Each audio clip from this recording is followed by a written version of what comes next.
Good evening. This is the World News on your premium talk radio, Today95.1 FM Port Harcourt.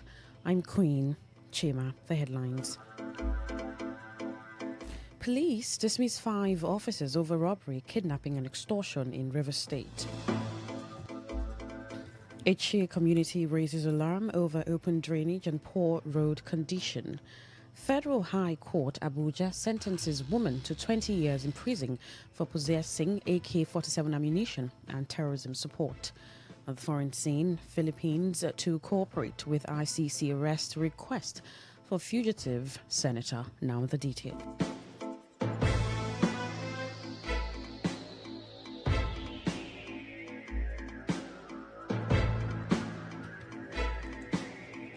The Nigeria Police Force has dismissed 5 inspectors and commenced prosecution against 3 others over allegations of armed robbery, kidnapping, extortion and abuse of office in River State.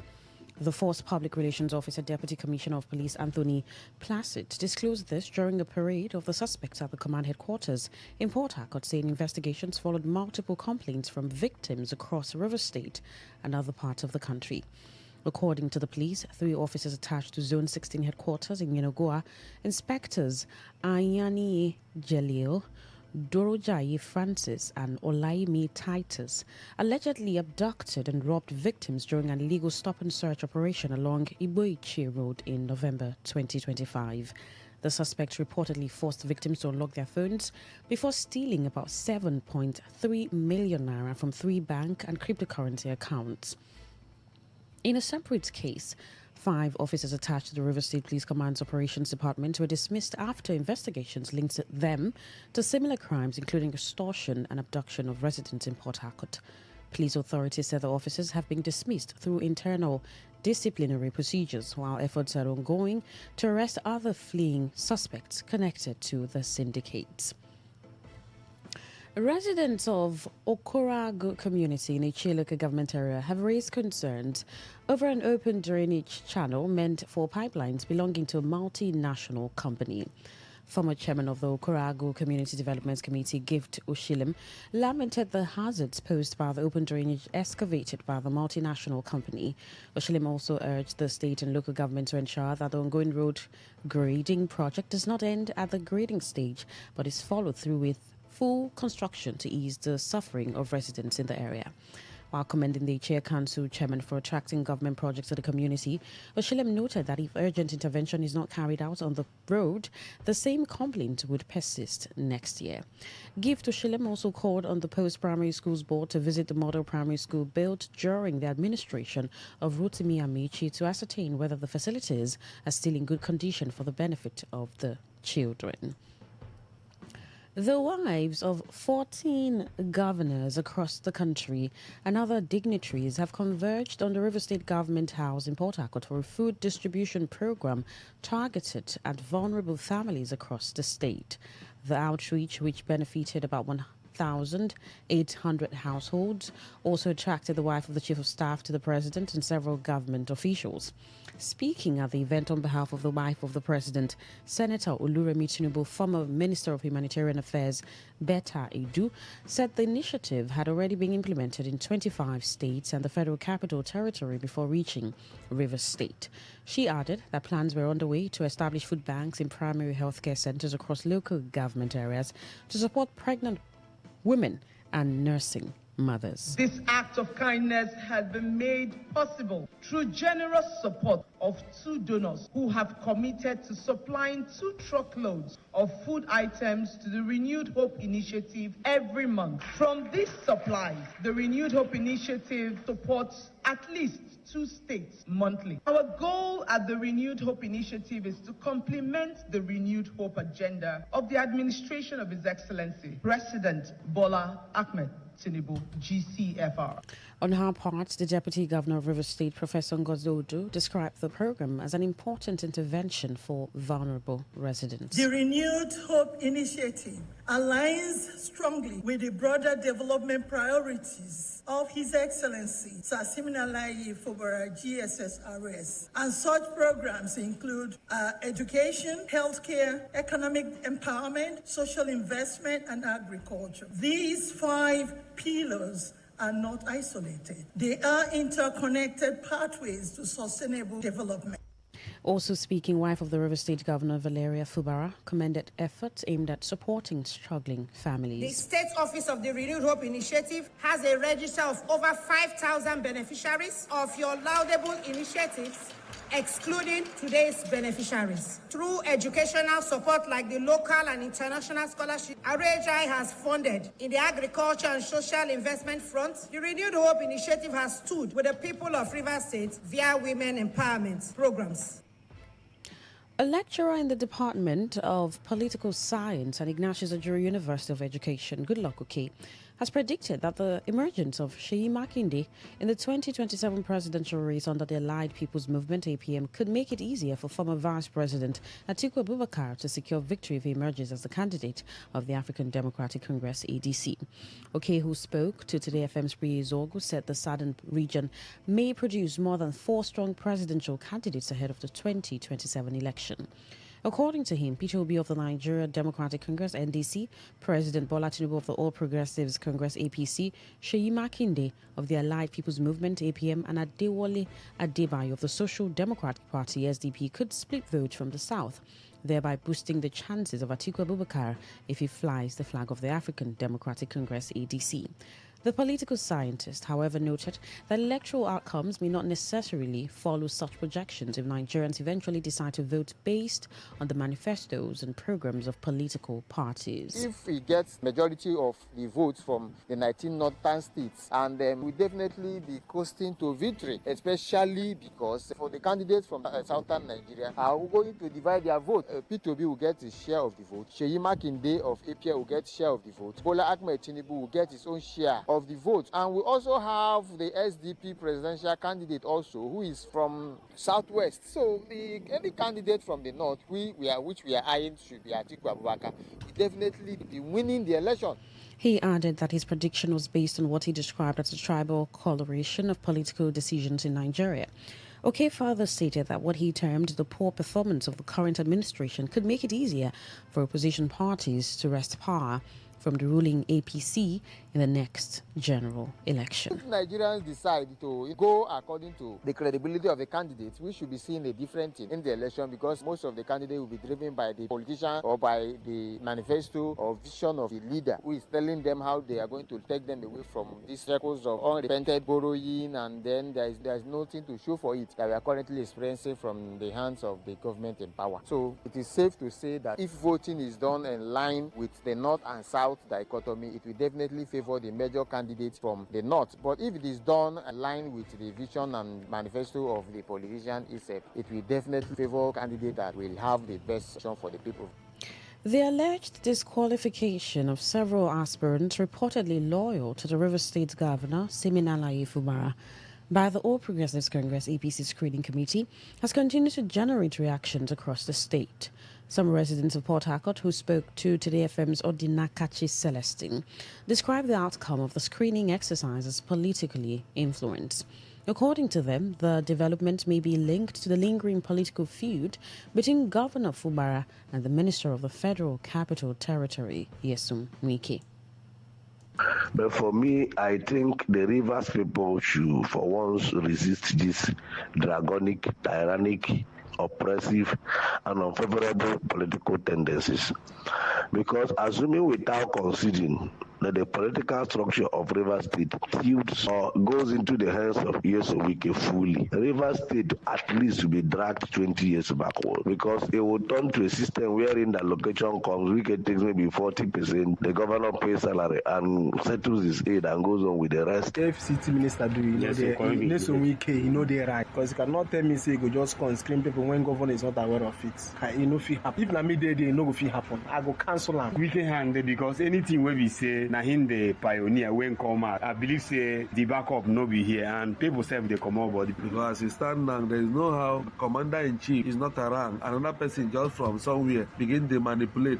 Meanwhile, other residents blamed the unfolding political tension on what they termed the governor's indecisive political strategy. The president has acted in a biased, unpatriotic, highly in a fatherly manner. They've seen him as a weak pride or anything can be more buzzing out of his mouth at any time. Because you cannot sit down and inside river, soup enter your eye. You cannot wash your face and say no. He stand and challenge. He's not doing anything. He's very weak. He's very weak. That is my own opinion. Okay, my personal opinion is that the governor have not been stable. He's roaming from pillars to poles because one, he has made a promise somewhere that he will not go for second tenure. Then this has also generated a lot of reaction whereby because someone from Abuja cannot just come and screen people. You're listening to the World News on Today 95.1 FM, Voice of the People. After the break, more news, foreign and sports stories. Do stay with us. Every day, every hour, when the big stories break, depend on our 24-hour news team to bring you the latest. Today, 95.1 FM.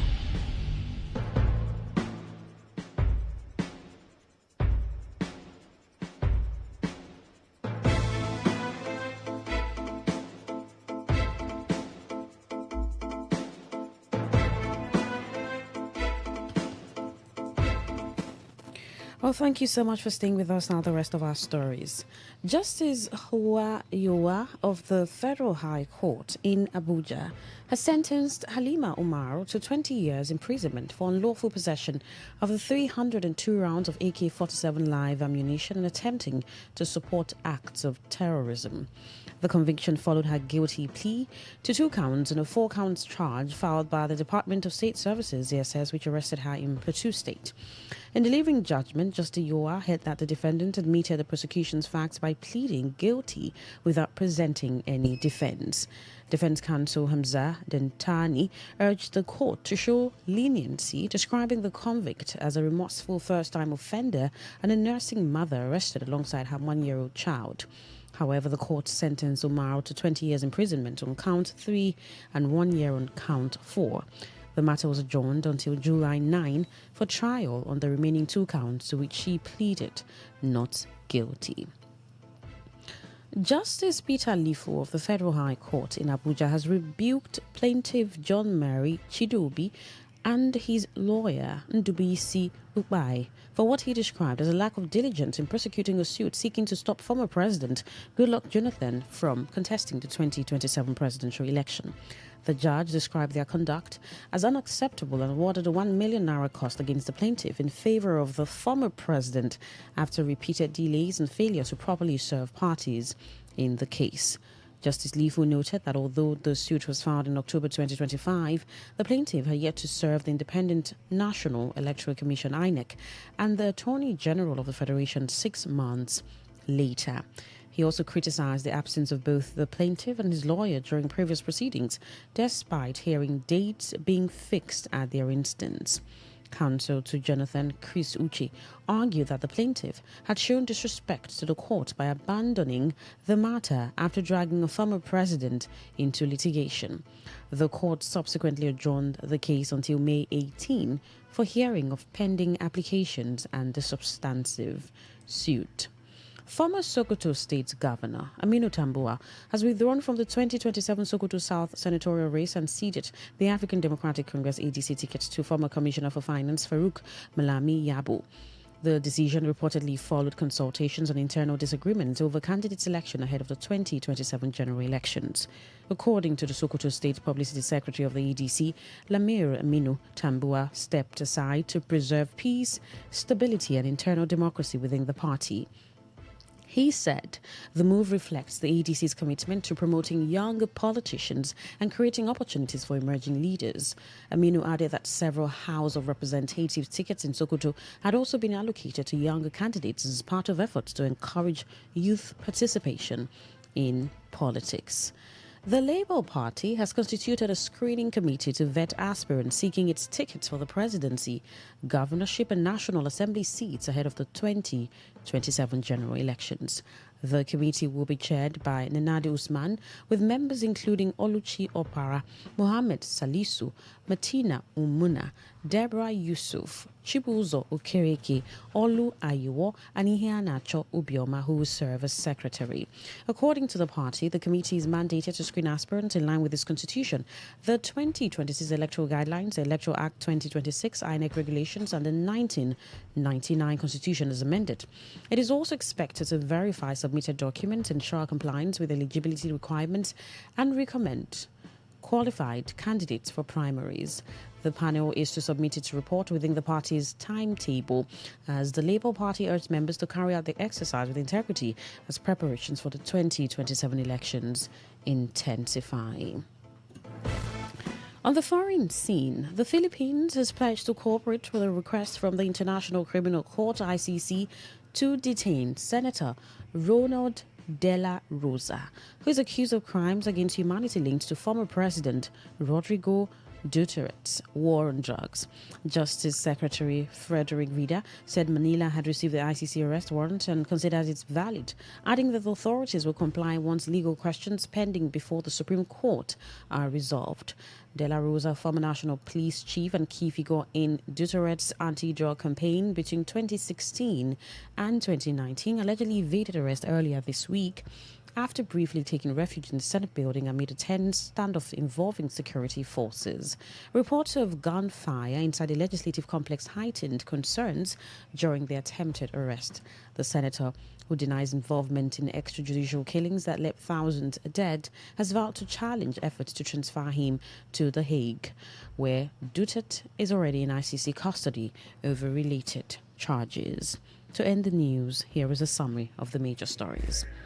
The Nigeria Police Force has dismissed 5 officers over robbery, kidnapping and extortion in Rivers State. Residents of Okorago community in Ichi local government area have raised alarm over an open drainage and poor road condition in the area. We told you that a federal high court in Abuja has sentenced a woman to 20 years in prison for unlawfully possessing an AK-47 ammunition and terrorism support. The foreign scene, you also heard that the Philippines has pledged to cooperate with the ICC's arrest request for a fugitive senator.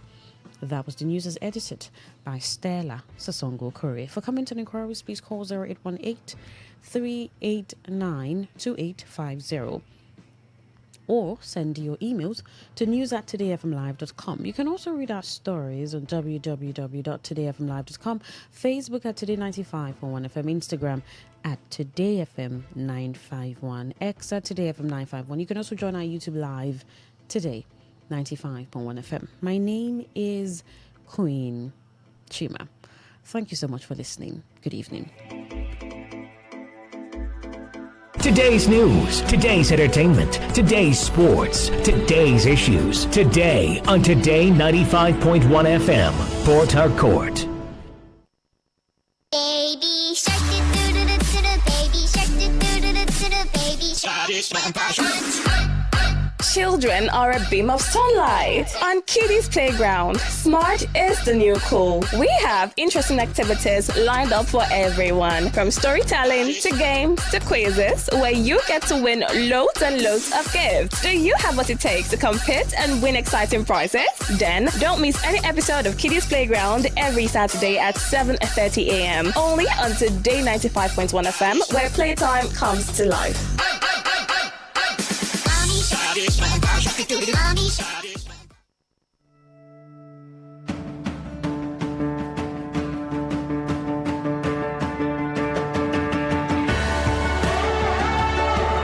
Education never ends, and we believe it starts even way earlier than most of us think. On Android Gorgie, every Tuesday, 1 to 2 p.m., we unravel these various building blocks and its challenges that make you and I better versions of ourselves. Android Gorgie on Today 95.1 FM.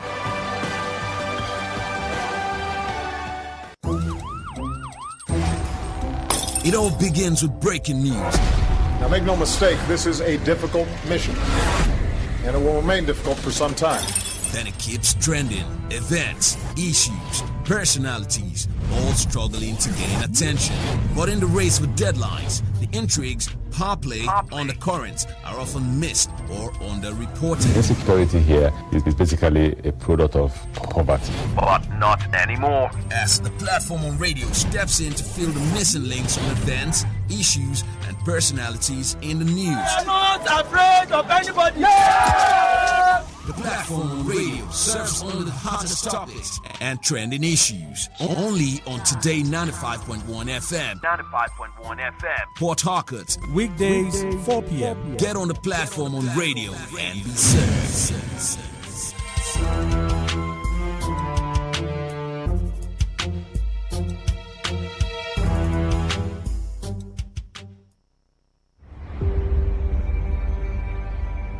Maybe home is somebody's smile when they look at you for the first time.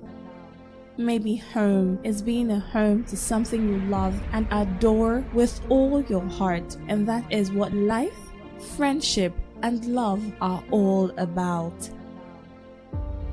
Maybe home is listening to all of your favorite shows on Today 95.1 FM. We create memories. We inspire comfort. We are the voice of the people, and we are home away from home.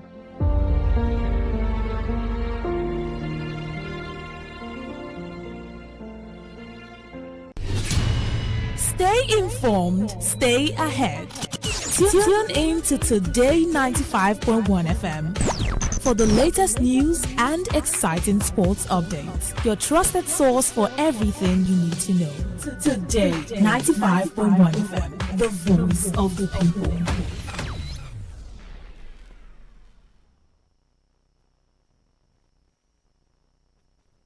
You're glowing, you color and fracture the light. You can't help but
the brilliance of a player, or when a team comes together to win.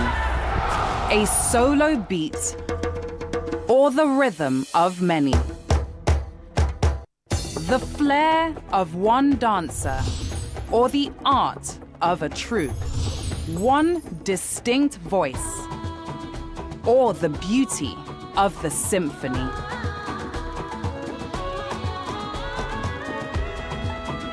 At FCMB Group, we build ecosystems, empower communities, and create the future. Because we believe it's not just one, but the power of the group that delivers the future we all desire. FCMB, the power of the group. Talk radio. I listen to a lot of talk radio. 95.1 FM.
then I absolutely did a great job because that's what I wanted to achieve.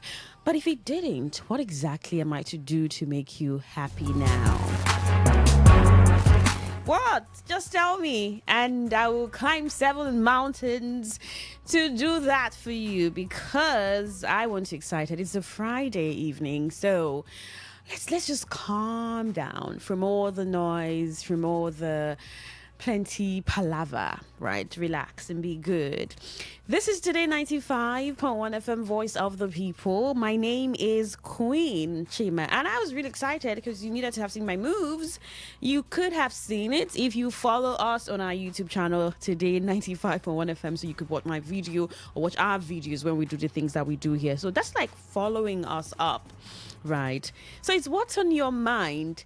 And I was thinking, because I had a very terrible day, I'm going to tell you, it's terrible. You just don't want to know what happened to me all through the day, but I'm better now. And I was just thinking that, do you know that there are some foods that no matter what they do to you, you still go back to them? Just like some things that you still go back to no matter what.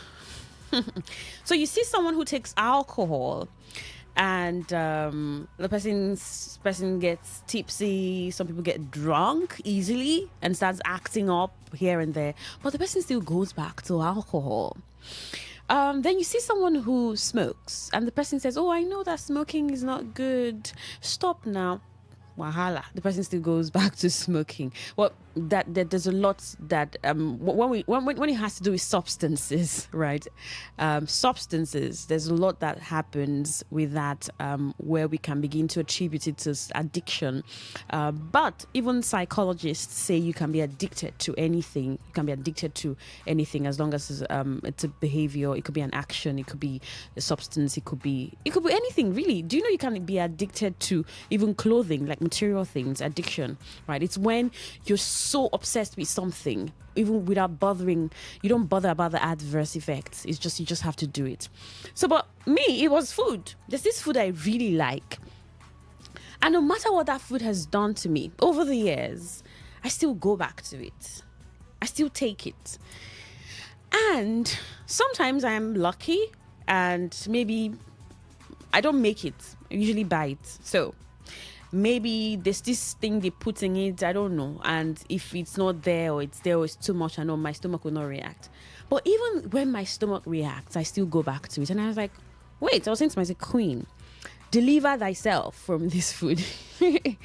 So that's been on my mind while I was coming to work. I found ways to keep my stomach intact because the stomach has been running. It's been running to Choba. But then it's better now, and it's been on my mind. And I said to myself, when I forget this experience, I'll still go back to that food.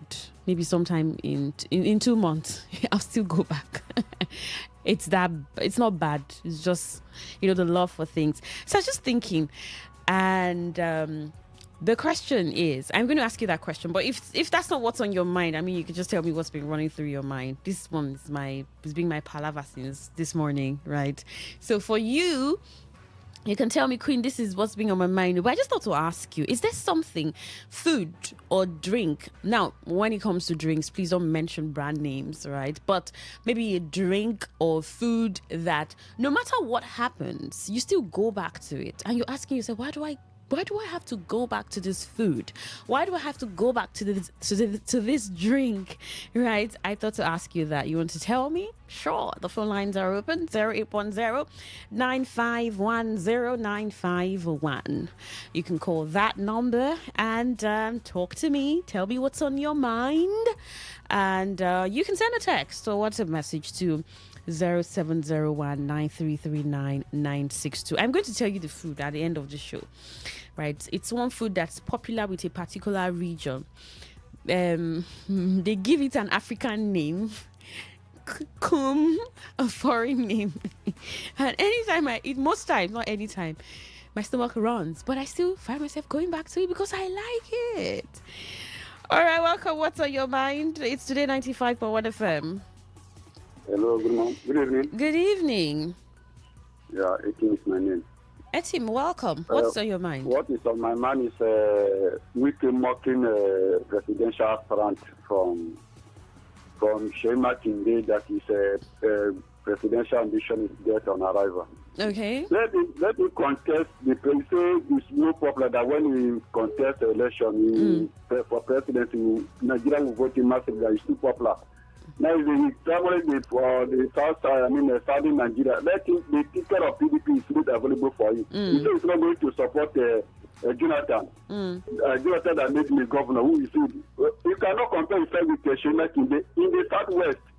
All right then. Shema Kinde and Mimiku, they are the most popular politicians more than even the supporting. It was a ballot to Jonathan Tinubu supported him. So it's going to be a ballot to Julius Tinubu contribute 27. And for all the growing aspirants of a presidential class from the south, if they are going to split the vote, I think we're going to have the day. Because he's in to southwest, he married to Titi Abubakar is from Ondo State. So he has been in politics in this. All right. Welcome. What's on your mind? Well, good evening. Yes, good evening. Sorry? What's happening to your line? I can barely hear you. It's better now. Go on, please. Oh, goodness. I cannot hear you clearly. Welcome. What's on your mind? Hello? Yes, good evening. All right. We're going to do what with the phone lines now. Keep the calls coming. 0810-9510951. You can call that number or send a text or WhatsApp message to 0701933969. What's on your mind? Welcome. Good evening. Good evening. Eto call from Omalu. Eto, welcome. Thank you. I was saying happy birthday in arrears. Oh, it's not my birthday. It's not. I thought that yesterday was your birthday. No. I was not born in May. Yes, he was talking about. It was Dawn. Yesterday was Dawn's birthday. What's on my mind is that there should be no election next year. Why? The call dropped. Why? Why do you think there shouldn't be an election?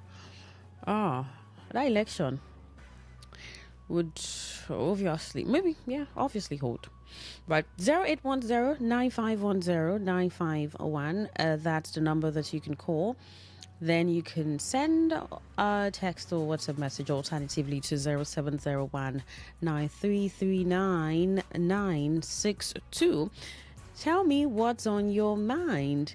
I'd like to find out. I'd like to know what you've been thinking about. All right. I was asking you about food. And if there's one food or anything food that you take, you complain, but you still find yourself going back to it, because I was thinking about it myself. But then, if there's any other thing that or something else you have on your mind, you can share on the show. The phone lines are not connecting. The call dropped, but try. Right. Let's see how we are able to. You're able to connect with us this evening on Today 95.1 FM, Voice of the People. Now, there are other platforms that you can reach us with, connect with us via social media handles. Earlier I said YouTube, Today 95.1 FM. Just go to YouTube, Today 95.1 FM, live, almost always live. Facebook, Today 95.1 FM. Instagram, Today FM 951, X Today FM 951, Twitch Today FM 951. You can listen to us via our website. It's todayfmlive.com. Welcome. What's on your mind? Good evening, my sister. Good evening, my brother. Yes, I remember Chigozi from Odo Bakari Clan. All right, Chigozi, go on, please. Yes, what is my mind is this. I want to use this medium to inform the government of River State and Emo local government. My people went. There's a people in my area, in my clan. They went to river to pick a periwinkle. So it was unfortunately, out of 5 of them, 4 women lost in the river. So I'm using this video to appeal to Emo local government because some of the women have children. So they should let them come and help the children of those people that lost in the water. Yeah. I'm appealing to them. That's a sad situation. Well, thank you so much for sharing this. Thank you. Really sad. Truly sad. 0810-9510-951. You can call that number, tell me what's on your mind. You can also send a text or WhatsApp message to 0701-9339-962. Welcome. What's on your mind? Hello. Good evening. Yes, good evening. Kabari. Welcome, Comrade Kabari. I think I was actually having a conversation as regards to what the brother from Obakri just submitted. I think it's really sympathetic, it's painful. I was having a conversation with a mother in respect of that. I think person know the bad 100% now. If they find you bad, at least you try to see how you could just play those people that they see you know bad 100%. Chidi Lloyd should have stormed there like he stormed, I think, somewhere in Port Harcourt to go and commend the lady there whom they claimed that the lady was stood in defense of her Yeso Wiki. He should go there. This is a sympathetic situation. Yes, the Obakris are in pain. Like I said, I was already having that conversation with a mother, and it has been trending. I think it's been about 3 days now, if I'm not mistaken. It's really sympathetic. Maybe if you don't understand, if you have not, had experience of this. Me, I'm going to encounter such a thing in Calabari. Yes, I will get drowned in Calabari. If not that, maybe I had to swim and 1 or 2, my friends came around. So the lawyer should just go down there and see her at least. If they see the presence of the chairman, he can just talk with him too. You can't control with the people. It's really like no. Thank you so much for this on the radio. It's really a sad situation. Hopefully the chairman of Imoa gets to do something, especially for the families. Welcome. What's on your mind? Hello. Good evening, Faustina. It's Queen. Good evening. Okay, Queen. Good evening. Welcome. Yeah, this is Akoniche calling from Port Harcourt. All right, Akoniche, go on, please. What is my mind is to remind these politicians that for them to be here, for them to be that position in that seat, is to help humanity. It's like the grace of God that appointed them to be here. So the money that is meant for the citizens, we should utilize it well and put things together. This life is too short for we to suffer. They should not be squandering it alone and only for their family. They should remember that after everything, everybody will give account of his life. So they should also have this in mind that the money is not meant for them. It's meant for the citizens. And they should utilize it and put it together so that everybody will live a happy life. Thank you very much. All right. Welcome. What's on your mind? Yeah, Queen, good evening. Yes, good evening. Welcome. Yeah, I'm Chino calling from Ajip area, Port Harcourt. Chino, please go on. Yeah. What is in my mind is that I want to remind every Rivers citizen about the forthcoming general election 2027. Now, this is time for us to prepare and take a stand to reject whoever that will like to continue, lowering himself as political whatever against Rivers people. That this is the time for us as a people to reject anybody from anywhere, and any candidate that will emerge through that very person. In fact, I have to be particular in this issue. Anybody that will emerge from Wike should be rejected by Rivers people. anybody that will vote any candidate under Wiki should consider himself a foolish person. Well, that's that. No, I don't want you using those words, right, on people. Anybody can choose to do whatever they want to do. That's the thing. It's their choice, right? But you are right. But people can choose. Tell you that it is. It doesn't. It is also It does not. to do what is right. It doesn't necessarily make them foolish. They may have their decision, their choice, or their reasons for wanting to do that. But your choice must be good, at least. What if it's a good choice? Well, thank you so much for telling me what's on your mind. Welcome. What's on your mind? Are you there? Good evening. What's on your mind? Yeah, Queen Chima. Yes. Good evening. Evening. Chigozie Wamadi. Calling you from the Welcome, Chigozie. Okay. Chima, what is on my mind this evening is to appeal to His Excellency, the Governor of Rivers State, my dear Governor, to do justice to head teachers, at least to buy Okada for them, to ease their movement. Please, I'm appealing. The former governor, he did it before. He should do it again. That's my appeal this evening. Thank you, my sister. All right, thank you. Welcome. What's on your mind? Yeah, good evening. Yes, good evening. Yeah, happy weekend. Happy weekend. This one you're sounding like this. Waiting happen. I'm tired. I just came back from, what do they call it? One of my childhood friends who died there. Oh, okay. Obvious. Your voice is sounding tiring. What is in my mind? As I went there, I never knew some, you people, as they talk for phone, you wouldn't know people that listen to you. Maybe small thing happened there. As soon as I entered, just small, I never knew it's party like that. I just said, let me go and see him, So when they see about almost not less than 50 or 100 people gathered, DJ, this and that.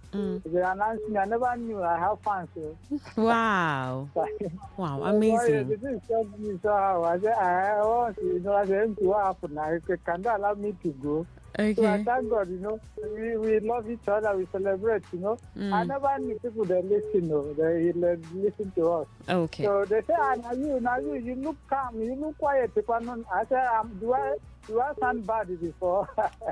Wow. So I go, I'm happy for you. you. Give me joy, Yeah, they worry me. I say, I'm not bad. I don't look, they don't forget whatever we saw already, it's just for, we don't have anybody in mind, just, All right, part then. of politics. It's not me. So I celebrate those people that celebrate me today. All right, then. Thank you very much. All right. Welcome. What's on your mind? Welcome. What's on your mind? Are you there? Can you hear me? I can hear you. Good evening. Okay. One caller was calling to tell Rivers people to rise up, reject any candidate that will be under the FCT minister. Then he goes further to say anybody who does is a foolish person. I mean, you could just said that and ended it there.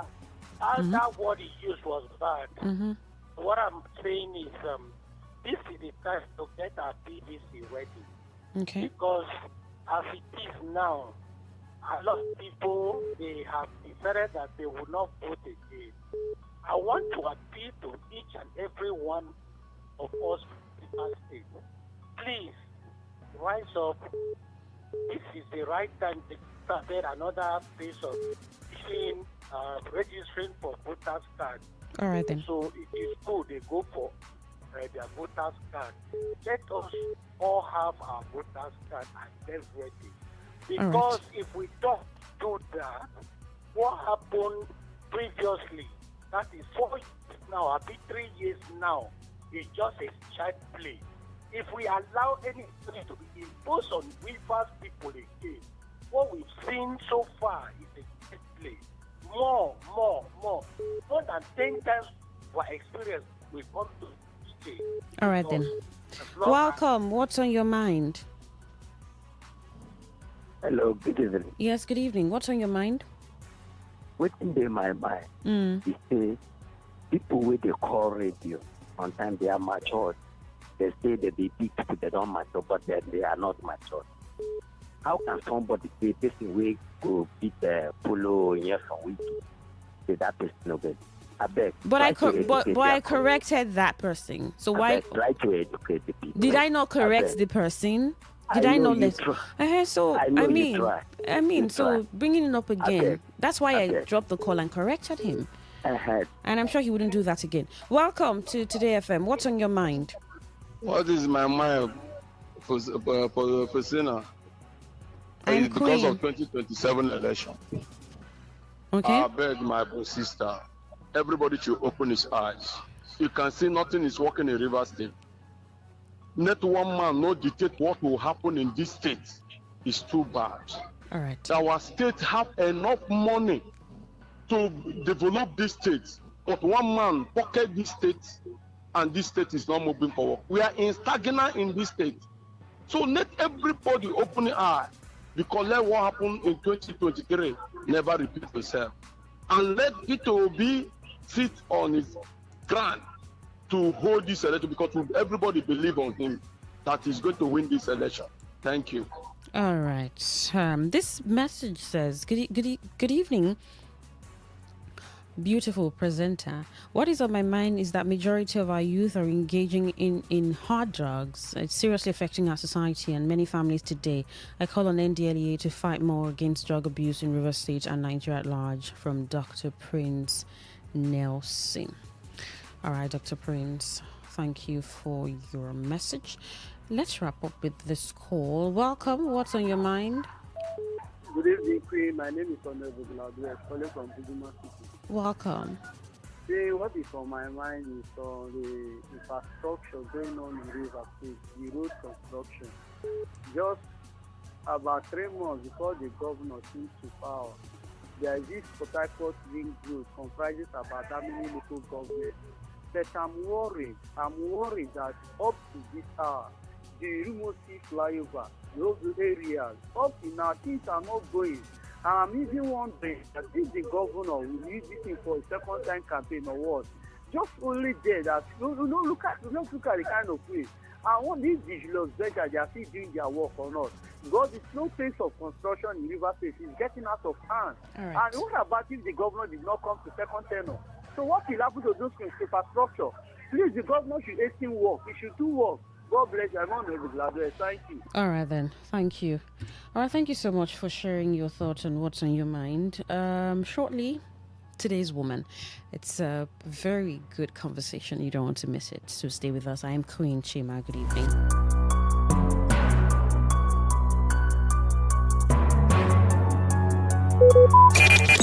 Talk radio. I listen to a lot of talk radio. 95.1 FM.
101.1 FM.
Did I tell you that English is hard? Did I tell you? So I was thinking of how to put a story together, right? I mean, just give a background to it so we can start from there. About 3 days ago, the internet broke with news that alleged, just being alleged here and there, everyone giving sides to this story or to their story. First, it was a single story before it became a double story. Now, what I saw the artist put out, I wouldn't call it a third story, but just some subtle response. He said, "Under the rain for the first time." That's the artist. That's what he put out. So I'm talking about Chike. Some people call him Boo to the Bootless. Some call him the lover boy, the singer. And TV personality Frank Edo, host for the popular show Who Wants to Be a Billionaire, and then his ex-wife, who's an interior decorator. Now, an audio had leaked. An audio was put out where you could hear Chike talking to Frank Edo's wife and talking about their extramarital affair, sexual affair. And, news has it that that's why Frank separated from the wife. Now they're no longer together. The wife came up after that video had circulated on social media, saying that it's a different thing. She called Frank Edo names, called him a deadbeat father. He was never responsible. He had affairs with other women. And that's not why she did hers, but I mean, don't call me black. You're also black. So why call me black? So I was pregnant for a child and you were all over with women. She even mentioned names and she said she has proof, but it's not necessary to put out those proof on social media. Now, the third story I was going to talk about, I said Chike hasn't said anything. I mean, he's been posting. 3 days ago, he posted something on his Instagram. 2 days ago, he did. Today, just about 2 hours ago, he said, "Under the rain for the first time." Davido went to the comment section and said, "Wahala." A lot of people. Now, but the thing is, this is an angle that we're going to take this. While you would want to give your thoughts about what's been happening if you've been following the story. Now, it's a very sensitive matter. When people are married and then there's allegation or there are cheating allegations, what I call it scandal or sex tapes or just anything around being unfaithful to your partner, it's a very sensitive matter. But now, this is an angle that media personality brings. Daddy Freeze. He says, wait though. It seems that women are going away with cheating these days, that social media has made it lenient for women to talk about how they cheated on their husbands and nothing happens. That 10 years ago, this is not what we'll be talking about. Everyone will be lambasting Chike's brother, Frank Edo's wife, because are you accepting that you cheated? Yes. Now, she didn't say, yes, I did. But I mean, saying you did this one too is just saying, yeah, I did it. So what? that's an indirect admission. And the question or the conversation tonight is, a woman cheating was considered shocking and unacceptable years ago. But today, society seems to discuss it more casually. Now, Daddy Free's media personality recently sparked conversation when he suggested that years ago, a woman cheating was considered shocking and unacceptable. But today, society seems to discuss it more casually. His comments follow public conversation surrounding Frank Addo and his former marriage. Tonight on Today's Woman, the question is, has society become more accepting of female infidelity? Or are women simply refusing to stay silent about unhappy relationships? That's the question. And yes, it's a full house. Let's start with the lady first. Mary Queen, good evening. Good evening, Queen. Yes. Good evening, Port Harcourt. Good evening, Rivers State and Nigeria and beyond, because I know you guys are watching us from YouTube. So good evening again. Welcome to Today's Woman. Yeah. And then there is MC Justice. I'm sure you're going to bring justice to this matter.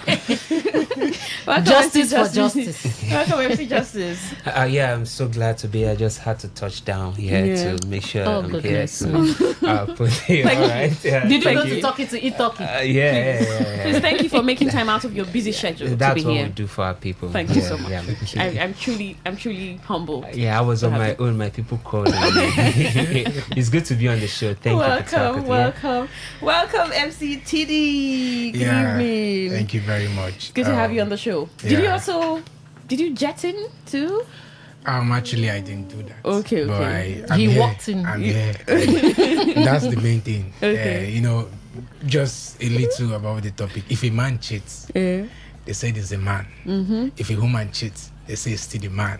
Mm-hmm. What's a man do? But that's a way of welcoming you to Today's Woman. This MCTD. And just sit, relax, and you will enjoy the topic and the show. Do they need Zobo? No, they don't need Zobo. You just need water. Just a cup of water. You'll be fine. Oh, if you want to do Zobo, it's fine. This is a sensitive matter. I think so. I mean, I don't know if you think it's a sensitive matter when it has to do with infidelity.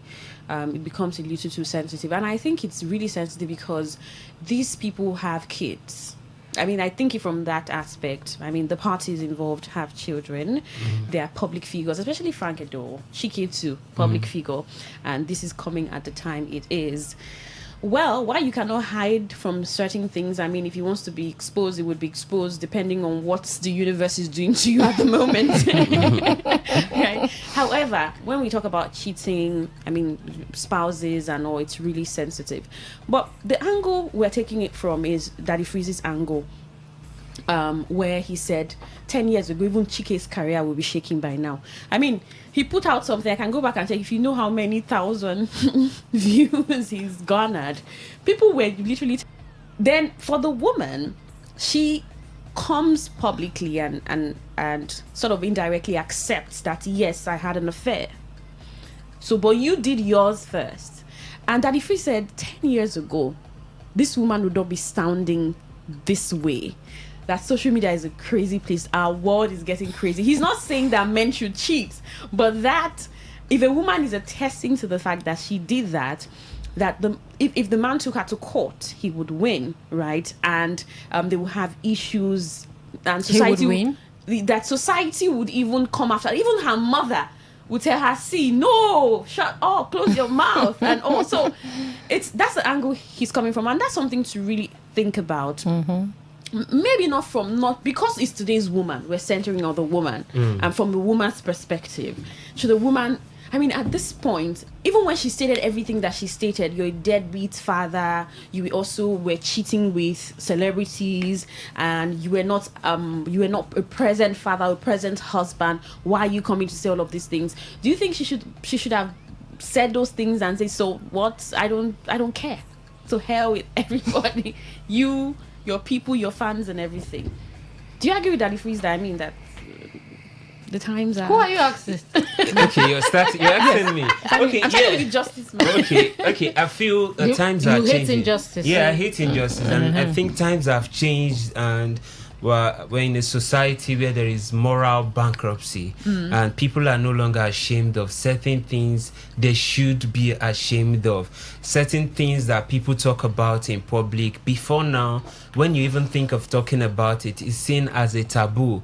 Where there was a lot of there was a lot of specialty. There was a lot of I don't know, holy guidance around marriage. There's let me say, sacred guidance around marriage before now. But with the society we find ourselves, marriage is gradually losing its value, and certain things that was something else before now, people just see it as normal thing. And if you ask me, I did not expect the cheers I'm getting. So a lot of ladies are cheering Chike, and people are doing videos like, if you ignore me, I'm going to Chike you and all that. So it's more like a rivalry between the man and the woman. Okay, yes, I was cheating, but there was Nkechi, there was Cinderella, there was the, and you also had your own part and all that. Yeah. Before now, if you wanted to talk about cheating, you could, this man cheated, he did this and all that. But you couldn't hear people talk about, if a woman cheats, it's seen as an abomination, it's seen as a crime. But we see cheers, we see on TikTok, on Instagram, people cheering Chike, cheering the woman. We see a branch of feminists coming to stand by the woman. Oh, what do you have her do? You didn't give her attention. And then she went for someone that gives her attention and all that. And we also had the side-by-side with the interview of Frank saying he's going to give a silent treatment to any woman that doesn't treat him well and all that. So, but you asked me if I want him to answer, is silent cheating a payback for silent treatment and all that? So if you look at the whole thing, we have a lot of moral bankruptcy in our society, and before now you don't hear people talk, especially when it comes to marriage. Cheating in a relationship is a different ball game, not acceptable. But cheating in marriage and having it as a day-to-day is something that has become common in our society. Because some women are saying, if a man can cheat, then I can cheat too. And I'm not holding brief for a man, but using cheating as using your body as a payback for what a man did to you, it doesn't sound right to me. I don't know if you understand. It doesn't sound right to me. Okay, a man cheats, you cheated. Okay, a man provides for you. Why not provide back for him? A man gives you this. Why not do this? Must it always be in the negative part that we must always tweet to? Okay, a man does this. Okay, he cheated. I'm going to cheat back. So what would you have had that woman do with everything that she said she was facing in the marriage, alleging that he did, Frank Edo did this and did that? If she was getting into the emotional wings of Chike, she should have just left the marriage and, continue with Chike. Yeah, it depends on people. For me, cheating is a deal breaker. Okay. If she has been cheated on in the marriage and she can't tolerate it anymore, I feel it's honorable for her to just leave entirely, than making a mess of yourself in a marriage, in that same confined marriage. Like, it doesn't make it too wrong, doesn't make right. Okay, from your side, you're accusing him of negligence and not paying attention. But you also going behind him and doing that doesn't also makes what you're doing right. From reports, we've heard that, she had done it in the past, he had forgiven her and all that, and she went on continuing, and also his own part, he was trying to bring her out of it. He went as far as confronting Chike and was like, bro, what's up? Avoid. And Chike still continue. We've heard voice notes, we've heard their conversations on phone and all that, and you see what the society is about. They are cheering Chike. They're saying, wow, you did well. Thank you for standing behind a fallen woman and all that. And we're also seeing it's become crazy, and it's not totally accepted in the society. Because some women are now saying marry queen. Some women are now saying yes. If men think they can cheat too, then women should, because it's the conversation has always been men saying that cheating. They are polygamous in nature. That's the phrase, that men are polygamous in nature. So women are saying, oh, really, polygamy? All right. So if you cheat, we cheat.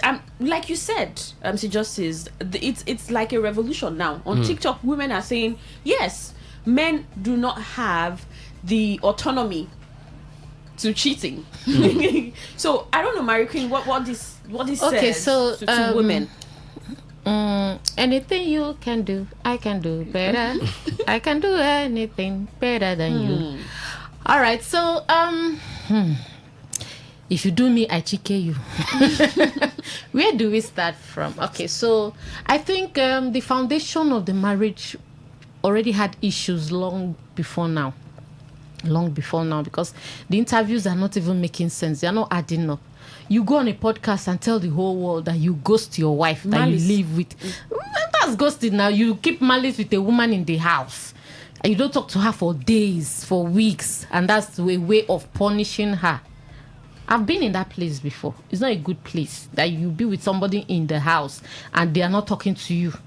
No, it's not a good place. And then you're living like two strangers at home. You don't talk, you don't do anything. Definitely, I was listening to one psychologist and he's like, Frank made a very big mistake. Because as a psychologist, you help the woman to rewire her brain. You start it initially, she'll even be the one coming close, like, what's going on now? Okay, sorry. You continue. At some point, she'll get tired. And then the brain now rewires. Okay, I can do without this person. I can live without you. So what's there? If you want to keep malice, no problem. Let's do it. Now, why she didn't leave the marriage before the infidelity? Nobody knows. Maybe she has filed for the divorce before now and she has not been granted. Or they've tried to work on it. Or maybe it's not something she really wanted to work on the marriage because we hear that she has done it before. She was forgiving and then she went back to it. That means Frank himself did not change. Something did not change. Yes, there was that misunderstanding. Everybody discovered their faults. If they had come together to really, I always keep hammering on communication. If they had sat down to talk, okay, babe, why are you doing this? So you're not giving me attention. You're keeping malice with me. I don't like it. You're this, you're that, you're that. Okay, is that all? I promise to change. And you truly put in the work and change. Fine. A revolution. Yes, this is social media era. You can't help it. 2026. This is 2026. You can't help it.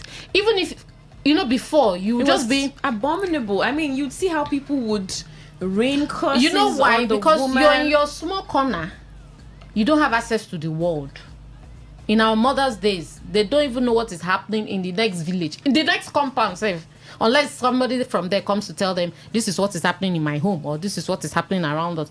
But with social media, you can be here, and you know what's happening in America. You can be communicating with somebody in Canada. And then there's this idea of, don't be fooled. Don't be deceived. Don't take it again. You are supposed to enjoy your marriage, not to endure it. That's the new slogan now. You're not supposed to be enduring in marriage. You're supposed to be enjoying it. Anything you can't take, either give it back 100%, back to back. You give me, I give you, woto as they ought. You understand? I'm not justifying it. Because I even feel for Chike than any other person here. Chike is still single, still a young guy. But would you think it will affect him? That's what I want to say. Another woman will from nowhere and still marry the chicken. In fact, you say, Oga, now you're kind of in fact, I'm looking for you. Because if a married woman can find comfort in your hands, how much more when you are my man? Yeah. That's the way another woman will be looking at it. In fact, but we here now, we are seeing it that, why Chike this, or Chike that, or Chike that, Chike that. And sometimes, let's not be too quick to judge. It's possible one thing led to the other. Maybe, just maybe. I'm not making any case for them. I wasn't there. I don't know. But I feel one of these days she was really down. Vulnerable. And somehow she ran into Chike. Or maybe they've been communicating before that time. And out of, compassion. Like what I'm telling you, maybe she was there pouring out her heart. A shoulder to cry on. And then he gave her a shoulder to cry on. And it's okay. But what I keep telling people, such things should happen in public places. Because see, let's not deceive ourselves. This body, sometimes it controls us. Yeah. It's not and she went from that crying. The next now she go even kiss her. And the girl was like, what are you doing? They're falling on the bed. So, and then once it happens once, You're like, the chances of happening we've done again. it already. Let's just, Continue. I find comfort in you. Please, just in fact, if my husband, instead of going into depression, just be my comfort zone, so that anytime I don't feel comfortable here, I run to you, and that's just it. And from there, somehow the love will grow. See, this love is a thing too. You can't control it. It happens. I like that word. I run to you, running. That guy. Who knows if he was thinking about how he sang that song? You understand? So I don't want to judge anybody here. But do you think it's a problem that, because a lot of men may see it that way, that, oh, really, women are cheering the woman on? Because that's a conversation. People have even forgotten about the cheating aspect. Yes. Everybody is like, hey, you caused it now. You pushed her away. She had to do it. She had to do it. Is that safe? It's not a good thing, because most marriages right now, most women in their marriages right now are beginning to have second thoughts because of what is happening. Because they feel like, okay, if my fellow woman did it and they're cheering her, I can do my own and put up a story as well. Yeah. And justify whatever I did. And say he was never around. Was never That's available. it. I can do my own and just put up a story and people will feel for me, and it ends there. Because, so it's not a good thing. Because as hard as it is, like you said, I mean, it's not easy to be in an emotionally down place. If you've never been there, you may want to judge. Especially for a woman who's married and wants all of the attention, care from her husband. But then you're married, yes, but you're not married. Yes, but then there are people who would deal with it, right, and wait until they say, I am done with you. And maybe they want to protect their conscience, as hard as it is. Everyone is different. And say, so now that I'm done with you, I can do whatever I want to. I want to. But I mean, this scenario you just painted may not be far from it, where vulnerability makes people do what they never planned to do. Unimaginable. But because I've heard people say, I swear I'm not going to do this thing, but they end up doing it. You cannot be the 100%. You hit your hand on your chest and say, I will never use the word never. So now Daddy Free says, MCTD, Daddy Free says he's also somehow left the whole cheating thing, left in a way, and says, wait, we are in 2026 years, and people are telling this woman thumbs up, well done. He started it, so you gave it back to him. And he's saying that's a problem for our society. The level of decadence we have attained, the audacity too. What's your thought? Thank you very much. For me, I'm going to be coming from the moral angle. Yeah. Because this topic is very delicate, and when you're treating stuff like this, you have to be very cautious. Just like Mary Queen said, there must be a reason why all of this happened, because if there's a story, there's a beginning of that story. But for me, in an issue like this, there is no reason that is enough. As long as it's a marriage, this is not boyfriend and girlfriend, it's marriage.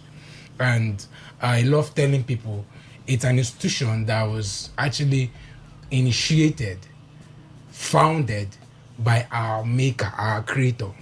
And whatever we're doing, we have to always go back to what was said. Now, when it comes to cheating, adultery, that's what it's called. The Bible said, if a man cheats, or a woman cheats, that the reconciliation has to do between the both of you. It's forgivable.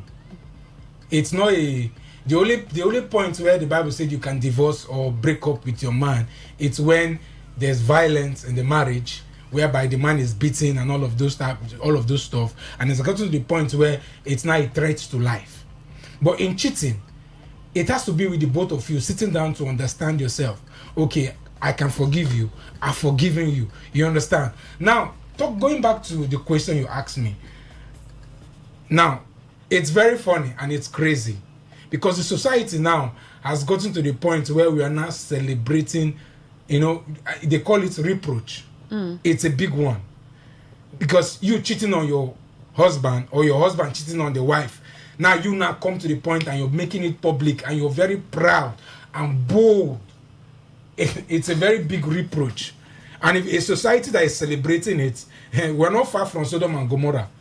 That's the truth. And if you go back to all of those people that were commenting, because the issue of social media is comments. It's comments that makes posts go viral. Comments. And if you check, you see that those are most of those people commenting, they are not married. Because no married woman will celebrate no matter what happens. Are you sure?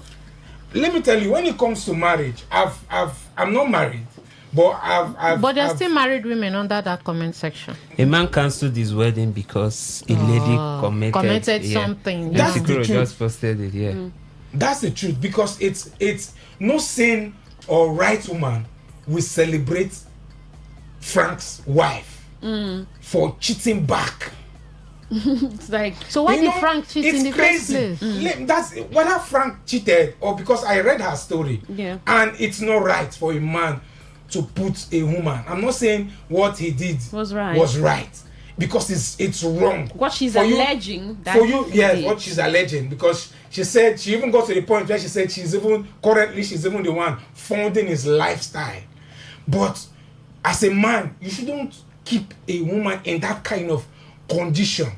Because I said it the other day, a woman is wired differently. We have a lot of emotional intelligence as a man. A woman doesn't. She breaks easily. She's so emotional. A little thing can pick a woman. You understand? A chicken can pick a woman. It's crazy. You can just look at, let's say you're sitting and I can just say, wow, Queen, your eyes are so beautiful as the lights, the lights in the studio. And you can just forget every other person. That's how a woman is being wired. No, I don't believe that. Queen is very disciplined. No, I'm not saying.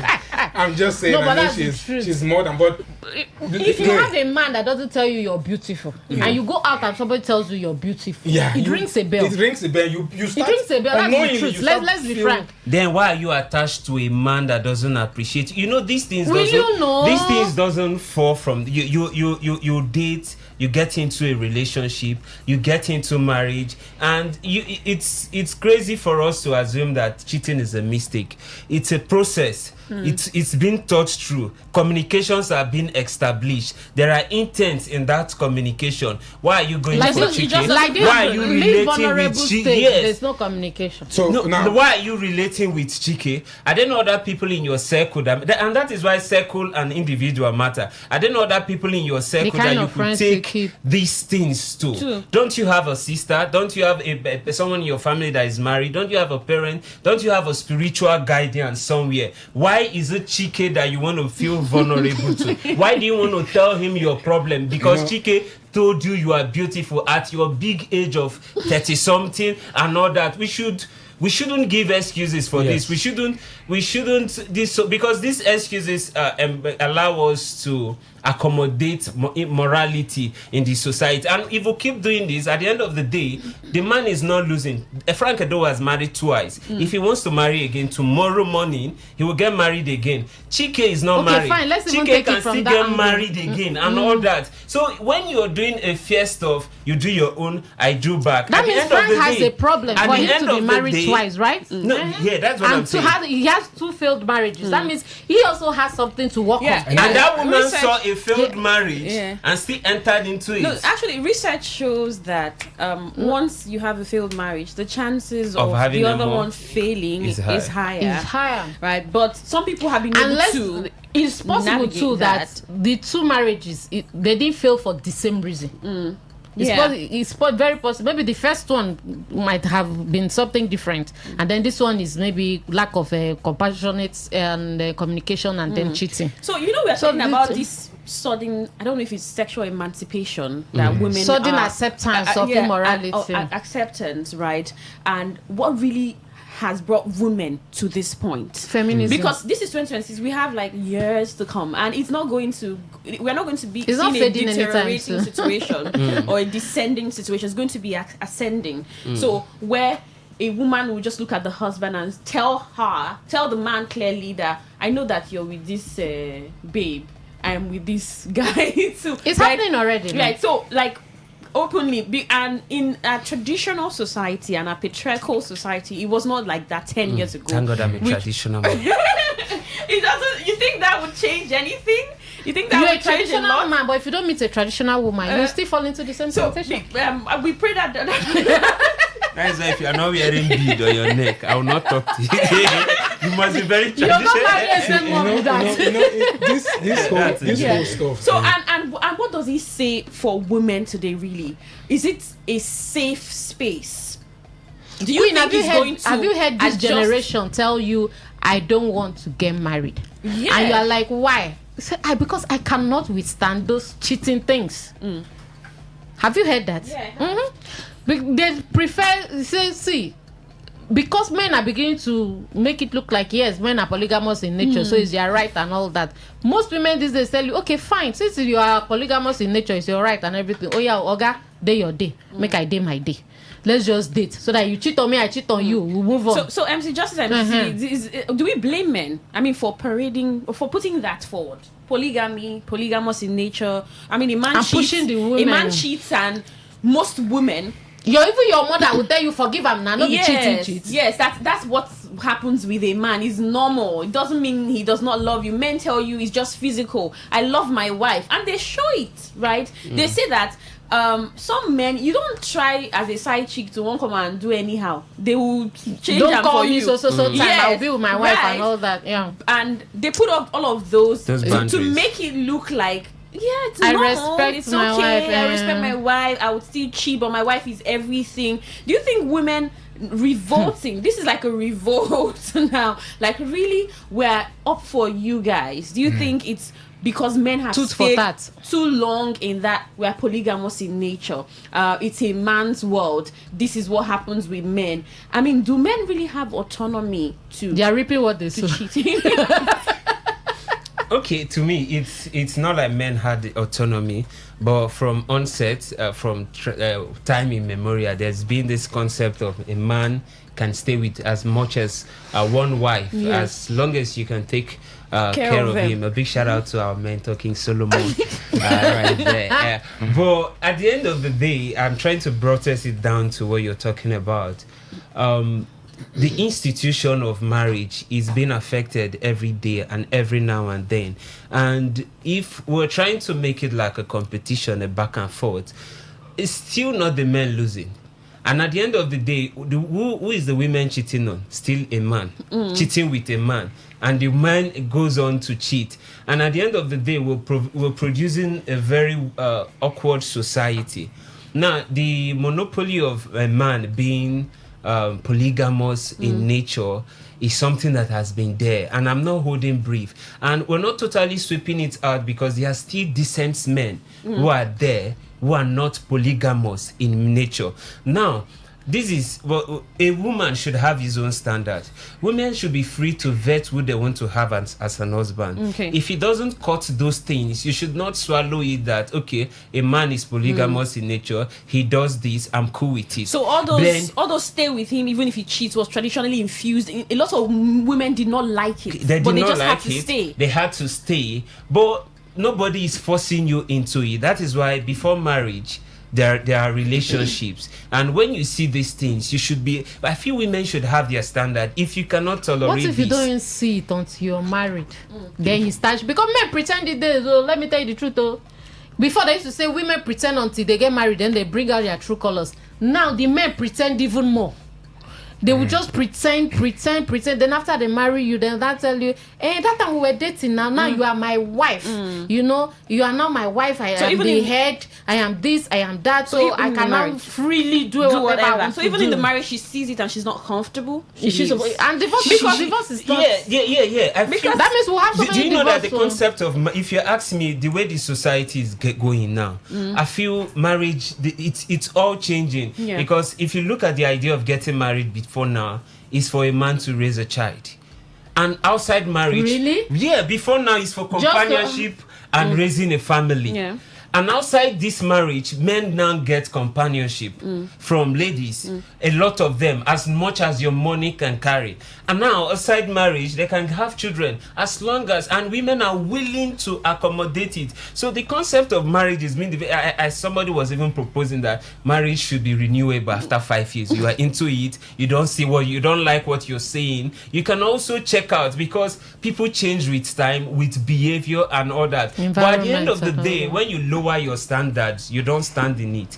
When you get married, these things still happens and all that. So it's about standard, it's about people, it's about individuals. Because Mary Queen and MC Justice, a lot of women, cheating is not a deal breaker for them.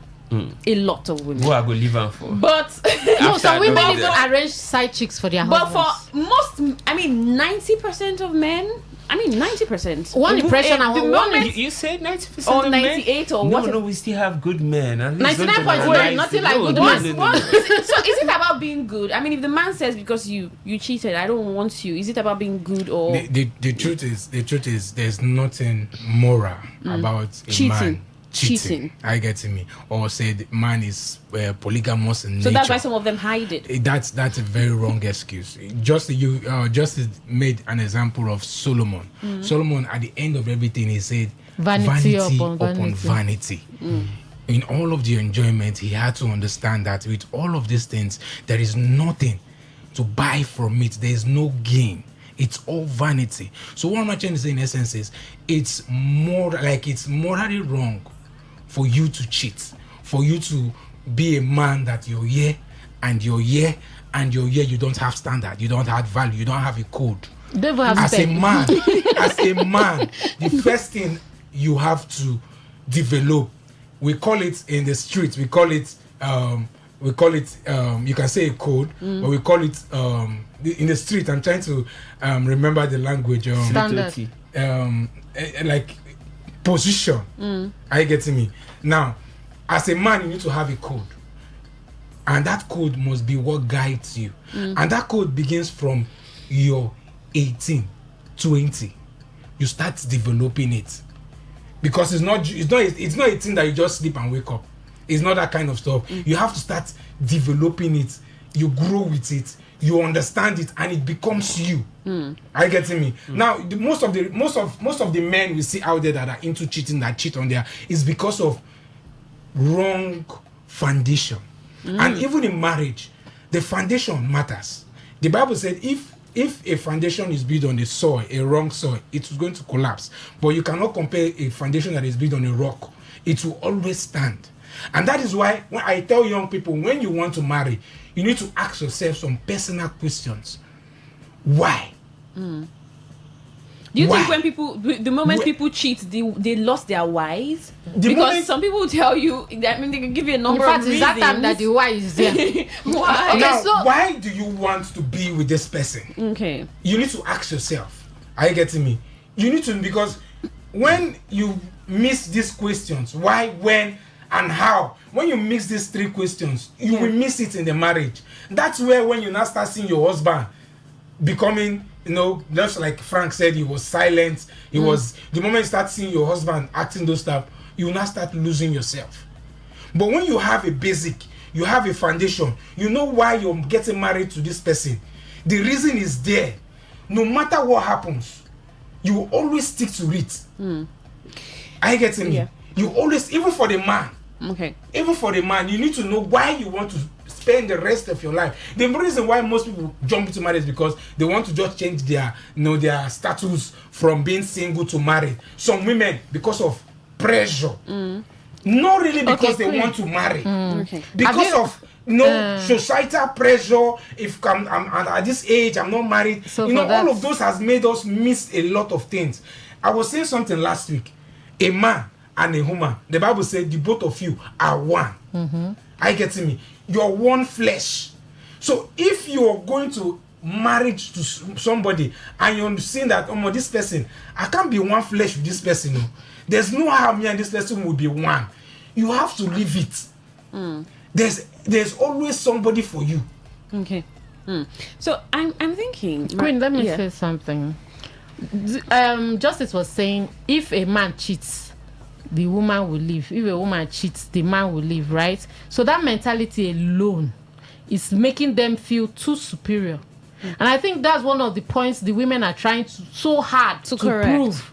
Or to correct. Yeah, so to prove, yes. Proving. Like, okay, even if I leave, I can take care of myself. Yeah. Back in the days, women were enduring because they didn't have options. They never had... in fact, there was a time they were not even renting rooms for single women. Yeah. It happened in this Port Harcourt. Once you come, you say you want to get an apartment. They'll ask you, are you single? You say yes. They say no, no room. But now, you can walk into any place and say you need a room. Who they want to stay? Not me. And they'll give it to you. So times have changed. Things have changed. And most of the things the men throw at the women are beginning to come back to them. Because it's just that when you say you chase somebody to the wall, there's no road there again. So the person just has to bounce, no and comfort. Women are having alternatives. They don't have crazy alternatives. They don't have their own money. Sexual objects and everything. Toys. Yeah. So I mean, there are options, everything. So women are trying so hard to prove that these men should not always see themselves as God. But do you think it's going to backfire? Do women really it's need to backfiring on the men? So definitely to backfire on the men or the women, on the women too. Because do women really need to prove anything, right? Do they, MC Justice, do they are really humans, need to prove they anything? Have a heart. Because I'm thinking that women imagine a man telling to you, I don't feature okra soup for the rest of my life. I need to change soup. And he's saying it to your face like, you're human. You have blood. That kind of man, Sha. but women are. Do you think this is changing the trajectory of marriage? I mean, women are beginning to set. I don't want to call it a standard, but a position that is getting to a dangerous point for men, because men are. That's why they are crying now because I spoke to some young men, and they're already scared because I know men are even more scared than they appear. Especially they are more emotional. Forget this toughness. Especially when it has to do with this matters, love matters, and all. I've spoken to 1, 2, 3 guys, and I've heard them like, "This is why I don't think I'm going to get married." This is already what's happening to their mindset. Yeah, because women are coming out to say, "Yes, we are going to give you guys fire for fire, fire for fire." What do you think this is doing to even younger women who are coming up? Okay, I think it's causing a lot of damage already, and to some extent, I feel the aim of marriage is fading out gradually. The aim of the concept of marriage in the past, I'm trying to get this female philosopher Mary, I think Wilberforce or something, would describe a marriage as a lifetime prostitution. In which women go into for first economic security. In those times, we have women who are not educated, who do not have anything to fall back. Once they get to a certain age, their parents want to marry them off so that their husband will take care of them. They go into marriage because of societal pressure. They want to, for societal security. Oh, you're of this age, you should be married. Now they just want to have that bangle. Okay, anybody that comes, whosoever my parents have arranged for me, I'm just going to be so. Let me just answer that I'm married and all that. They go into it, Mrs. Yes, let me answer. Yeah, let me be that Mrs. So, and they go into it with the umbrella of, okay, for a childbearing, let me raise a child and all that. Now, if you listen to these 3 things I've mentioned, you can achieve that outside marriage. We have women now who are economically viable, who are working, and a few because, okay, you're working, I'm working. Okay, as a man, you think you want to go and chill out in the beer parlor. I have my own money too. I'll go and chill out with my friends. Women now go for guest time. You know, they organize girls have your vacation. Now, you know, they do their own things on themselves. Now we have women who have their own child without marriage. Yeah, we have some even have their own child without the identity of a father. They just go. The science has made this possible. Surrogates. Surrogate. So if you watch all this, the boundaries have been broken. They can achieve this outside marriage. Same as a man. Why should a man get into a marriage? He wants to be seen as responsible. Now, a lot of those things are not even common. Those who are married are not even proud to say they are married anymore. They just want to be on their own. They even deny it. Are you married? A little bit. It depends on who is asking. You know? Yeah, it depends on who is asking. You know? And a lot of them have child out of wedlock. They have 1, 2 baby mamas here and there. So the concept of marriage is beginning to fade out. It's beginning to feel defeated. The only thing trying to hold marriage now is biblical concept. It's just the biblical even that concept. One is not there because marriage now is not for better for worse. Even the people in it with the biblical concept, some of them will tell you they are even in a more abusive marriage because they want to be loyal. They don't want the Bible says this, endurance and all that. And we have some women facing abuse. We also have some men facing abuse, vice versa. So if you ask me, the concept of marriage is gradually fading out, and that is why we're seeing ego rising up. The women cannot longer want to feel subdued. Sometimes and it's coming with the character, social media, a lot of information to consume. Oh, is your man doing this? And if you're watching the relationship now, it also it's comes basically with some men's definition of submission. Is basically some men want a housemaid and call it submission. And if you watch it now, everything now is basically tuning to, even the relationship we have now is on financial strength, money, transactional. Okay, I'm your girlfriend. You've not done this for me. You've not done that for me. Then those things carries itself down to marriage. And if you watch the whole thing, the foundations of marriage is being shaken. So we're going to have more single people. More single. More even the people going people into married on Saturday morning and divorced in the afternoon. In the next week. Some of us have been privileged to host marriages and weddings, and some of the body language you see in the marriage, you'll be like, okay, if there's a divorce party coming, I'm gonna MC it, man. Marriage is becoming scary, and before now you see younger persons getting married. Now the last few set of marriage I've been able to MC, it's men in their 40s taking time to marry men in their 20s, women in their 20s, so that they can have it right for the now and all that. And believing that the age gap too will help. But sometimes it's even worse. And all that. So I feel everything is the society, the moral background, the family virtue is broken. So that the freeze is right. He's right. That 10 years ago, a woman would not be bold about this. You dare not. Your family will disown you. But now, 2026, but now, let me tell you, Queen. An aunt is telling her, she can't even wait for her own daughter to tell her own daughter. So she's telling her niece, learn from me. Don't allow it to happen to you. This is my experience. So if a man is coming, bring that man, let me assess him for you. I will tell you how to handle men. You're already planting the seed of men are this, men are that, men are that. So even when she meets a good guy, she already has this, my auntie say. And people will tell you, learn from other people's mistake or learn from other people's experience. Don't allow it happen to you. So that one is already there. And it's a big deal already. So all right. Well, let's get your thoughts. I mean, with all of this that's been happening, we've digested a lot. Yes. Let's hear from you guys too. The question is, has society become more accepting of female infidelity, or are women simply refusing to stay silent about unhappy relationships? I mean, if you call you can call her retaliation, you can call it retaliation, you can call it vulnerability, you can call it falling apart, whatever, but the tag is he did it first, he hurt her first. So what was he expecting? Was he expecting a saint? She decided to cheat. She's made of flesh and blood. And people are saying, wait, women are sounding like this in 2026? How did women get here? Phone. Like how? Because a woman would not be proud to talk about infidelity some years ago. She would hide her face. The times have changed. She would not say I just mentioned that there was a time women were not even allowed to own so much money as well. Yeah. Like you come out and say, I have so money, it's like abomination. How did you get it? Yeah.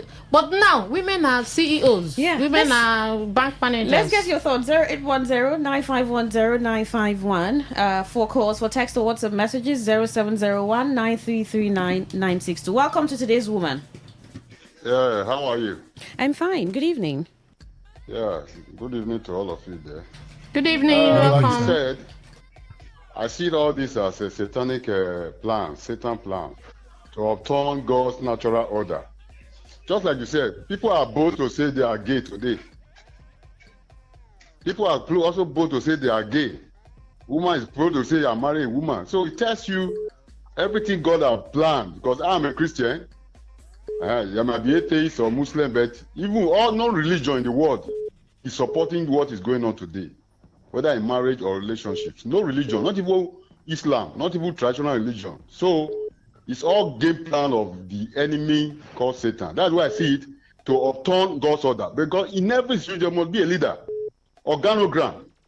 In your organization, Today FM, there's a leader, there's a man. Are you there? All right. I think the call dropped. Welcome to Today's Woman. Yeah, hello. This is Richard from Port. All right, Richard. Welcome.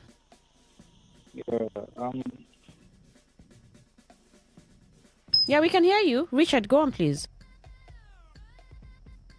Oh, I think the call dropped. Welcome to Today's Woman.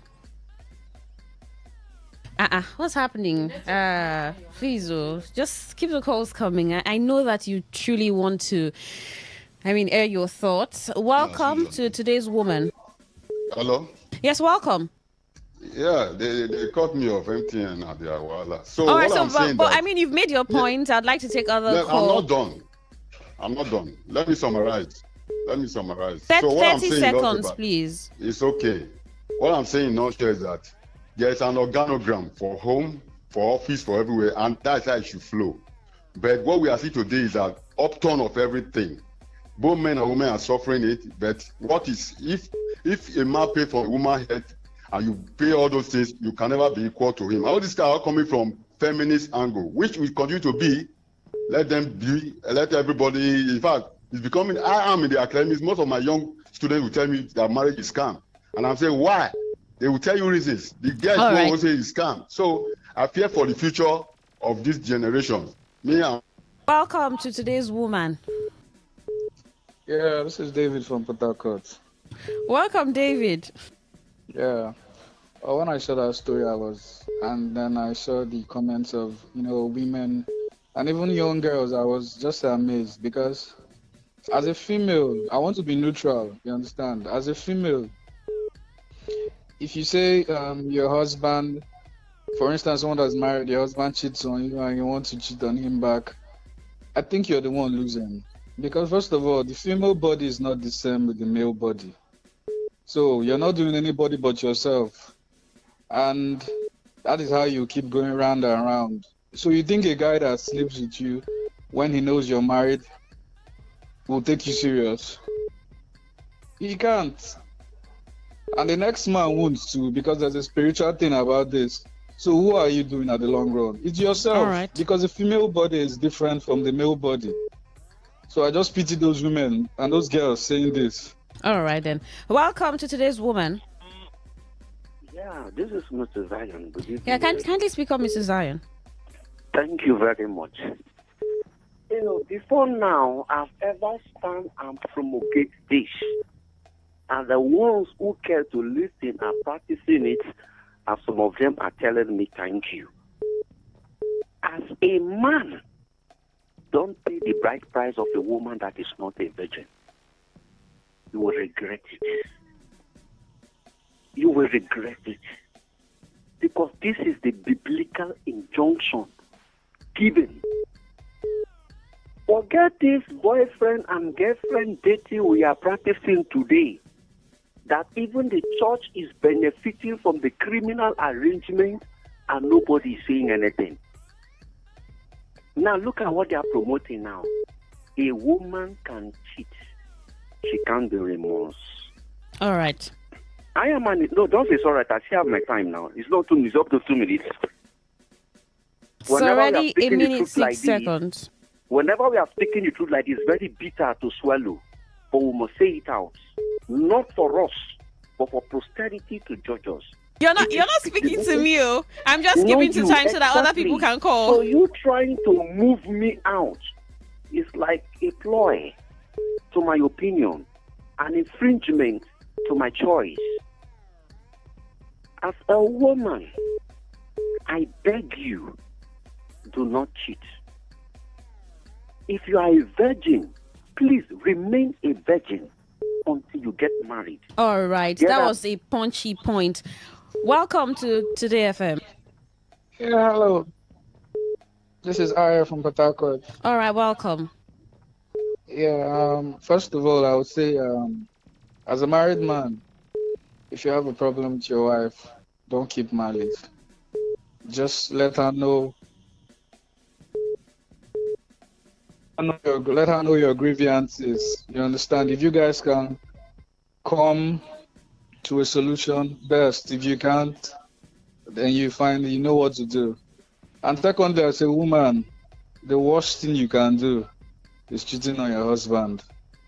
Once you do it and you're unapologetic, just as this lady in question, according to Nigerians, your life don't spoil. All right. Welcome to Today's Woman. Hello, good evening. Yes, good evening. Yeah, my name is Engineer Desmond. Welcome, Engineer Desmond. Yes, I want to say something. Why are women complaining? During the days of our fathers,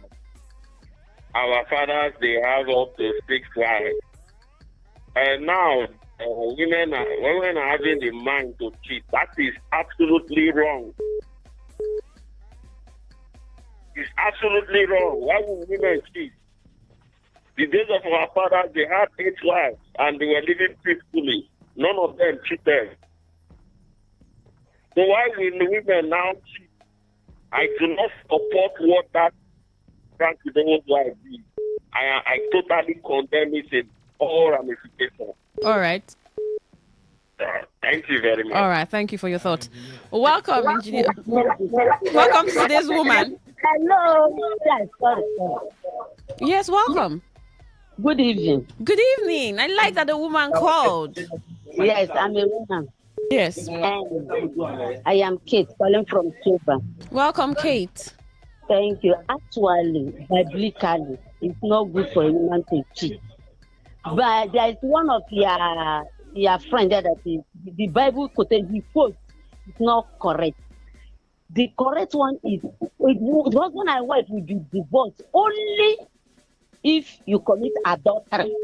And if the husband finds a heart to pardon the wife, it's okay. But if the man refuses to pardon the wife, divorce. That is what Bible says. It is only the condition that Bible gave. Then, in women cheating, actually men are breaking women's hearts. That is why they cheat at times. But if a woman can endure cheating, anytime you need her, call upon God, God always answer it. I am a testimony. So women should not cheat. They should pray for their husband to stop cheating, because they are the people that married them. They paid bride price. Do you think women are getting tired, like they don't pray? Why should they pray for the man to stop cheating? They should not be tired of praying. As long as they are living, they should not be tired to pray for their husband. What if the woman does not believe in prayer? What if she doesn't pray? Oh, if the woman does not believe in prayer, which means she's going to go diabolic now to go and make love culture so that the husband will stop cheating. All right. Thank you. Welcome. Good evening.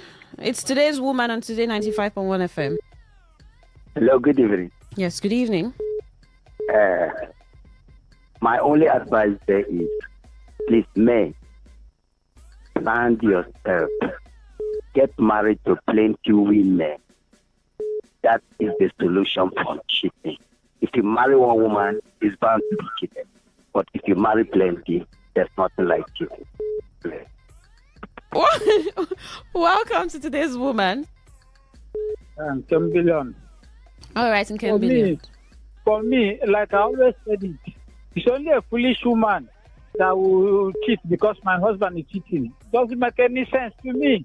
Yes, if you know that you cannot respect a man, you cannot take advice, you cannot say, I'm sorry, please remain single. Nothing to justify cheating. My husband is cheating, I'm cheating. What is the meaning of that? So what can the woman do if the husband cheats? My dear, if you are not prayerful, if you cannot pray like the other woman said, my dear, you walk out. Yes, he go be a single. It's not a crime to be a single woman. Well, what if you go and carry HIV or carry virus? It's not good. You should not challenge him. And I'm surprised you listen to a lot of people sharing the woman doing this, using it to crack joke. I don't know this our Gen Zs.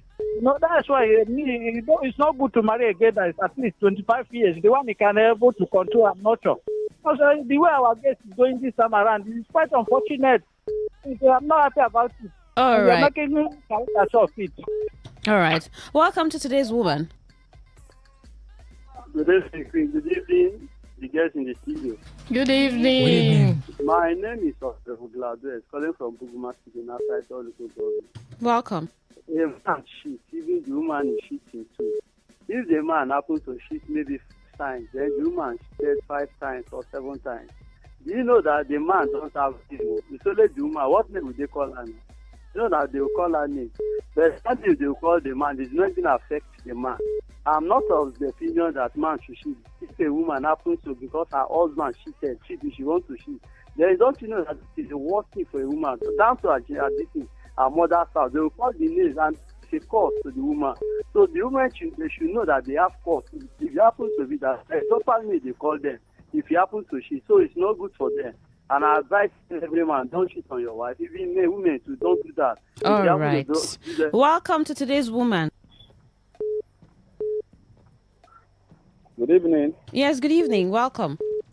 Comrade. All right, go on, please.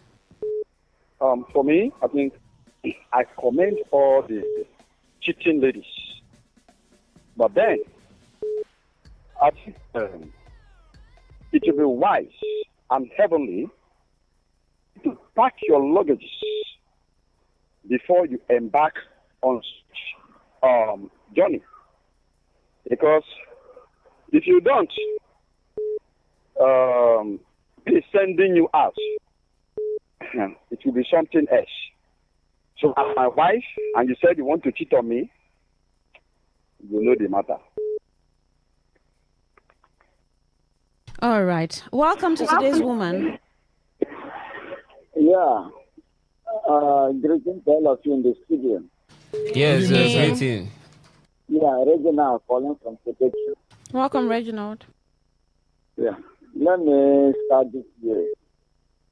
Both a man and a woman, as long as both of them are married in the house, so I want to start by saying that none of them should cheat to each other. And I also want to say here that I think marriage should be based on love. We don't need to get involved in marriage because somebody is pressuring you to get involved in marriage. You don't need to get involved in marriage because you are met or this and that. Just get involved in marriage because both of you love each other. And the issue of cheating, there are so many reasons that causes cheating. Of which those foundations, those things that causes the cheating, that is the issue of the foundation should be addressed. Issue of maybe lack of communication, lack of respect, and lack of the man not being be able to do his duties, and then the woman to abandoning her own duties. So those issues should be addressed. All right. Welcome to today's woman. Hello, good evening. Yes, good evening. Yeah, Queen. Welcome. Yeah, I'm Chino, calling from Agri Port Harcourt. Please go on. Yeah. I want to ask a question. If, as a Christian man, then you caught your wife in adultery, if I say I won't forgive her, did I sin? Did I commit anything? You didn't. Now the Bible said you can choose to go your separate ways on that course. That I can forgive her. Yes, you can forgive. It's a choice. But if I say I won't forgive her, I commit sin. No, you can forgive her and let her go. Forgiveness is something that you have to give, especially for yourself. You just have to forgive the person. Or you can decide that I don't want you as my wife. I forgive you, but I don't want you as my wife. Okay. There. Are you planning? Welcome to today's woman. Yeah, this is David from Port Harcourt. Welcome, David. First of all, I want to applaud Frank because I think he's a very honorable man. Because personally, no, not for keeping malice with his wife. You keep malice with your wife, that does not mean you should cheat as a woman. So I want to. The call dropped. All right. Keep the calls coming. 0810-9510-951. Let's take some messages. Greetings, ladies and gentlemen in the studio. Are you ladies aware that women that divorce their husband have club? Sure. I was watching a video a few days ago when women were welcoming their fellow women that divorced their husband into their club. If you're married in a polygamous family, pray let your husband not marry another woman. Polygamous blood is very active. Thank God, ability. All right, that's that one. And text messages. All right, but keep the calls coming. Let's hear from you. And somehow, I mean, we've had people calling, and it seems there are those excuses. So people saying, like the last caller. I mean, he said if he keeps malice, it's not just enough. It's not enough reason for you to. But the lady cheat. mentioned malice, mentioned cheating, even went as far as mentioning names. One came out to admit to. Yeah. Indirectly as well. I can't remember her name when she said this man was suffering and I was there for him emotionally. He was this, he was that. I was there for him. So that means both of them were suffering emotionally in the marriage. Yeah. Now let's even look at the spiritual aspect of it. Another reason why women are now bold to do what they are doing. You know, back in the days they had this. Is it superstitious? I don't think it's superstitious because some cultures still have it. Like as a woman, you cheat on your husband, there are repercussions. The man, either right? the man or the woman. Yeah. Maybe the man is aware that you cheated, and then he didn't come out to say it, and then you cook and give him, and then I think it still happens around Omok till date. So some women are beginning to see that women are cheating and nothing is happening. Should we go back to our traditional marriage? Because these things, yes, I'm a traditional man. Yeah. This and as a titled upcoming man, there are things, because it seems the Bible proclamation. Get married to a lot of women. No, the traditional kind of marriage where come out immediately you do it. There's an instant reward. No mercy. Because when you see that it happened to Mrs. A, that she cheated on her husband and instantly she ran mad or her husband died. Even without tradition and all of that, I think that two sane people, I mean, that's what I'm asking. Two sane people who are cheating, that marriage will not remain the same. Why should you be together? No, we are looking at why other women are doing it, apart from the two sane people. So when a lady, because how do you come back and look your husband? You look at him in the eye. You even call him honey. How are you? Right? And then as a man, how do you come back and also look at the woman in the eye when you know that? Right? Because some people they don't see. Some people are dead. Their souls, their emotions, the conscience is gone. They are dead, and those things are gone. And that is why when they don't see it as part of life. Yeah, and that is why. When the person is mentioning, don't even take us to virgin. I get his point. I get his point of virginity because you're looking for a pure mind. Someone who still has that conscience. Someone who's not someone who has not tested so much. Yes, who has had. But there are a lot of reasons people cheat.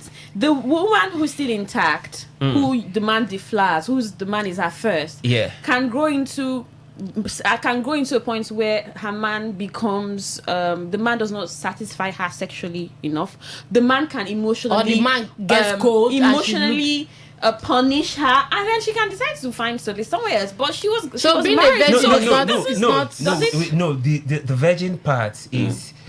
It has more success story than because that is how our model started. Let's not don't go this. there. Okay. Don't because go there. we're educating the people, we need to understand that. So whatever we're doing, we need to find balance. Now, it's not like getting married to a virgin. It's bad. It's good though. Yeah. It's a plus.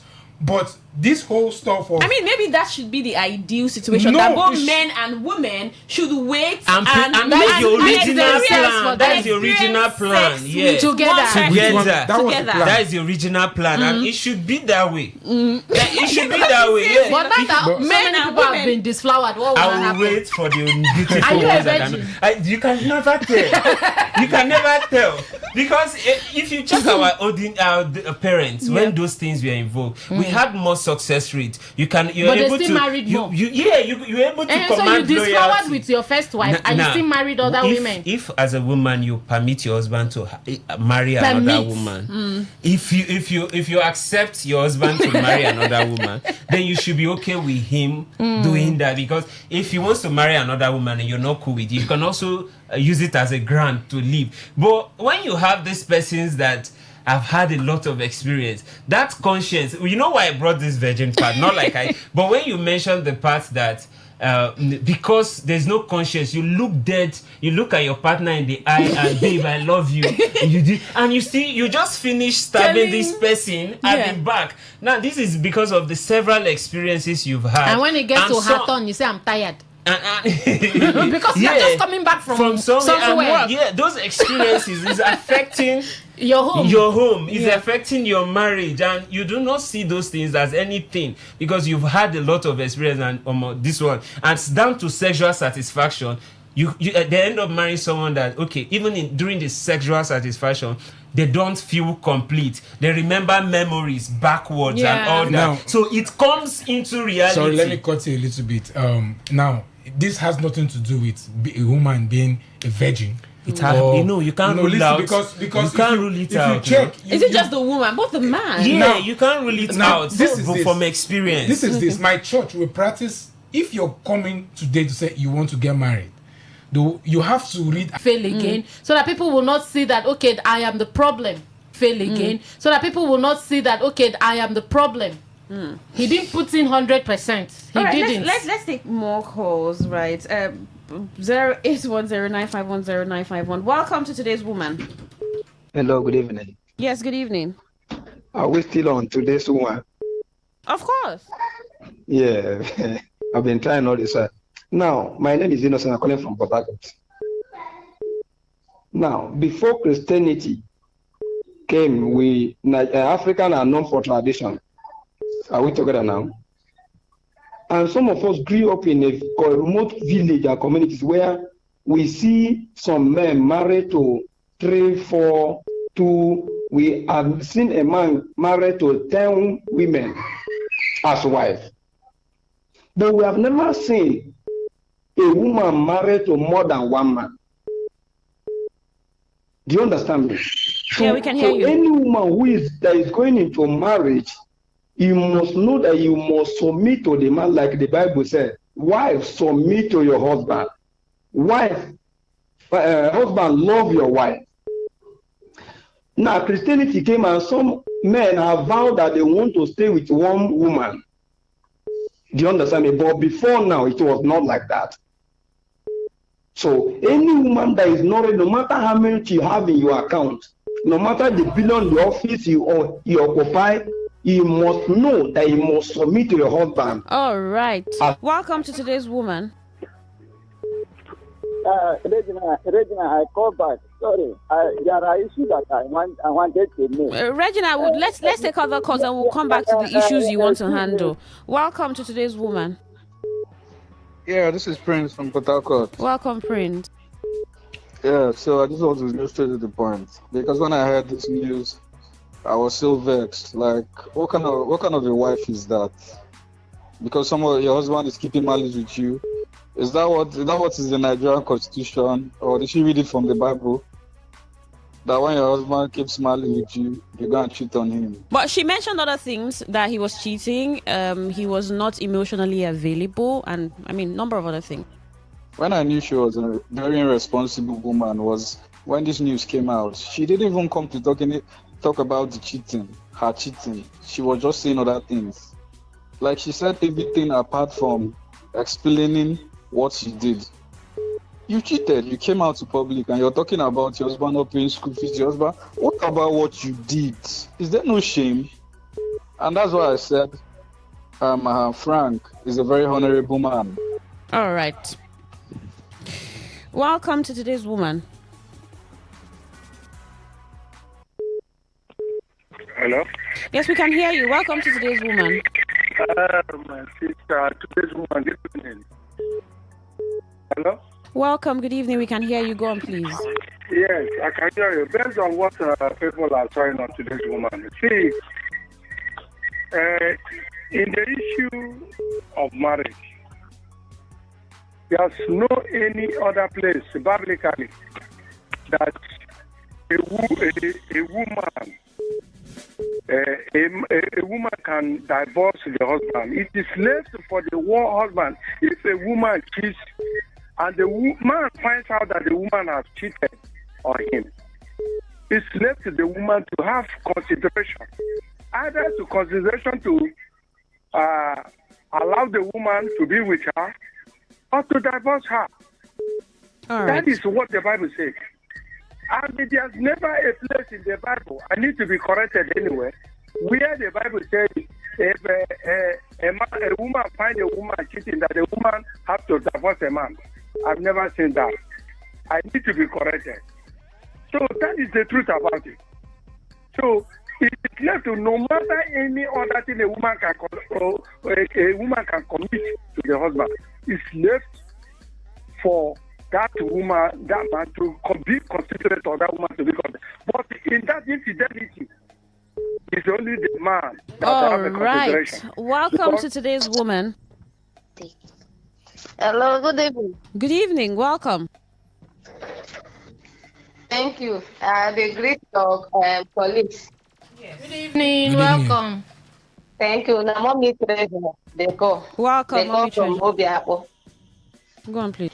What I want to contribute is that the earlier we remove this English called teaching, because it's like that English is confusing women, because they don't see it as anything again. Before I just cheat. He cheats on me and I cheat back. So it's like that English is beginning to bring confusion everywhere. The earlier we use the normal word, adulterous woman, adultery man. So let them know the gravity it will be of heavier, right? Yes, let's use the heavier word, an adulterous woman, because everywhere now you see what women are doing. In fact, they see it as normal, this as nothing is there. They see it as part of life. Nothing is there. Even sometimes we go out from their marriage, women are dating them. So it's like the women they are losing it. They are losing it. In fact, they are just celebrating neighbor. It's something else. That's what I want to say. Thank you.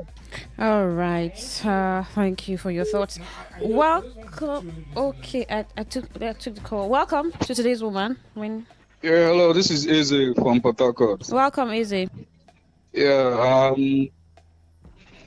Is Chike? I want to ask a very sincere question. Is Chike? Is he all right, or is he in the hospital? He's all right. He's doing good. He's currently on the tour, sir. He's a big boy. Please, as a Rivers man, I want to change to Pidgin English. Frank, no try at all. Okay. I'm not promoting violence, but no, he needs to be disciplined. How can you sleep with a married woman? He needs to be disciplined now. Why will you sleep with? You know she's married and you're sleeping with her proudly. At least that was how they do when our great grandfathers were alive.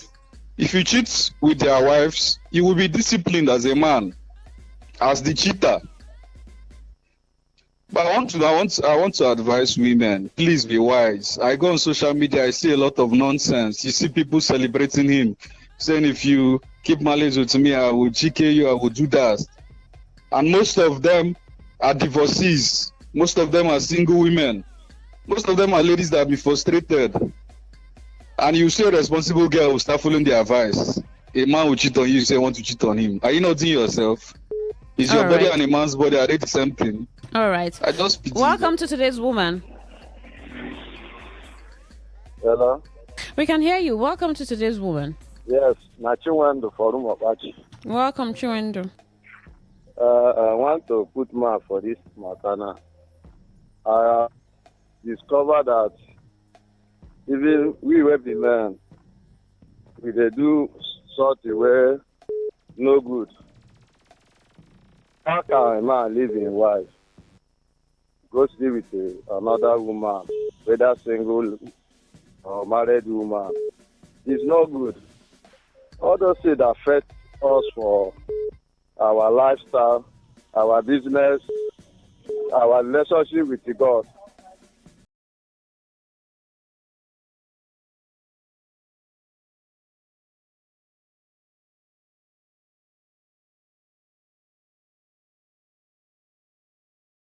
Man, you are follow me to them so that you go live long, so that the time where you go marry, nobody go do the same thing where you do when you are young. All right then. Thank you. Have a nice day. Have a nice day too. Text messages. Good evening, my people. I think what you guys are debating there is what I see as fault of Christianity. A Muslim women would not think of, let alone doing it, because religion allows you to marry as many wives as you can take care of. But Christian, even ordinary girlfriend would not allow you see other girls, innocent child texting. Now you need to know that we're presenters, right? You don't always need to think that when we are putting out thoughts, it's our thought, or we're telling you this is standard. We're just having a conversation. Let me say something to him. He says, what I see as fault of Christianity, Muslim women will not think of. That's the point I want to hammer on. Okay. So that comparison between Muslim women and Christian women, no sir. A woman that cheats, whether she's from a Christian home or a Muslim home, or she's from a traditional worshipper. So let's not took bring a story of how 7 men swapped their wives. In the north. So it's not about religion. It's not about religion. Let's trait, correct that, please. So this person says most modern women marry for all the wrong reason. Deep analyst, all right. Queen, for men to cheat is normal, but for the woman it's abomination because men that married women, not the other way around. Chris, Palmview, Iboichi. All right. Good evening to you all. Cheating in marriage is not good at all. However, if a man cheats and the woman also cheats as retaliation, and the word is out in the public, the man can marry another woman even if that woman knows that he had cheated. But a man can't marry a woman who he knows that she cheated in her marriage. Peter from Port Harcourt. Sad reality. That's it. This person says, Ernest from Woji, thank God I have no intention of getting married. Oh, good God. Marriage should be scrapped. See, I just want to talk about one of the female caller, the lady, I think Madam Princess Abby. She said something. She said, let's call it spell adultery. And that's the mistake we're making in this our society. You know, people no longer do open rebuke.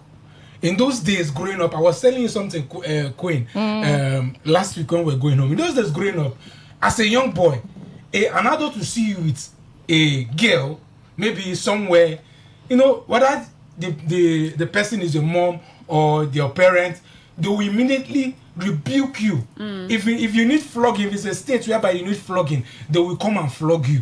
Now, we've gotten to the point where we now feel very comfortable. People no longer rebuke because it's not my Pekin, it's not my child, it's not, you know, those kind of stuff. So that is where we've gotten to the level where even your own mother is telling you, don't take the nonsense your father showed me from your husband. Your own mother is telling you, you know what I suffer for your papa handle. No, allow your husband treat you like that.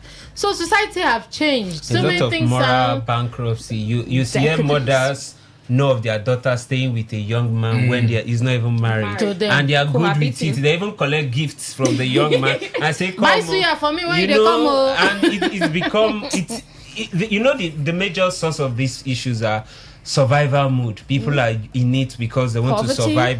Poverty, because there's no job and you see lots of people trying to use it. Okay, and the few men in it are trying to use their money to get pleasure, and why some of the ladies in it are trying to, you know, the other way around and all that. So we cannot take away the fact why people get married.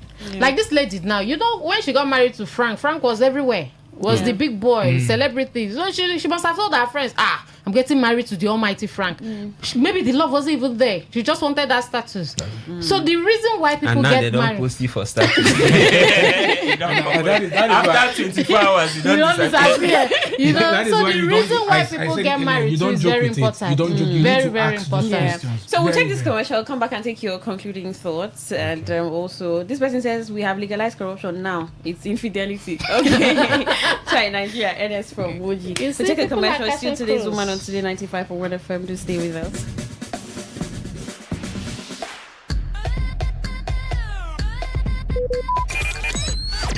Talk radio. I listen to a lot of talk radio.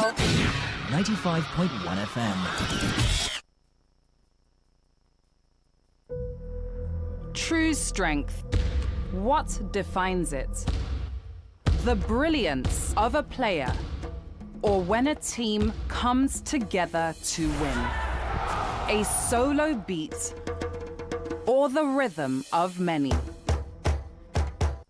The flair of one dancer, or the art of a troupe. One distinct voice, or the beauty of the symphony.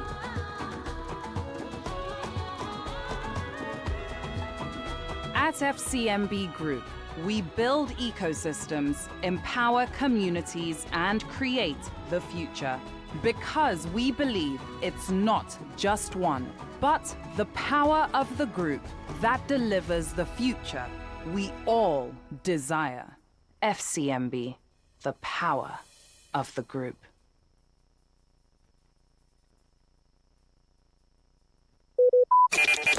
Talk radio. I listen to a lot of talk radio. 95.1.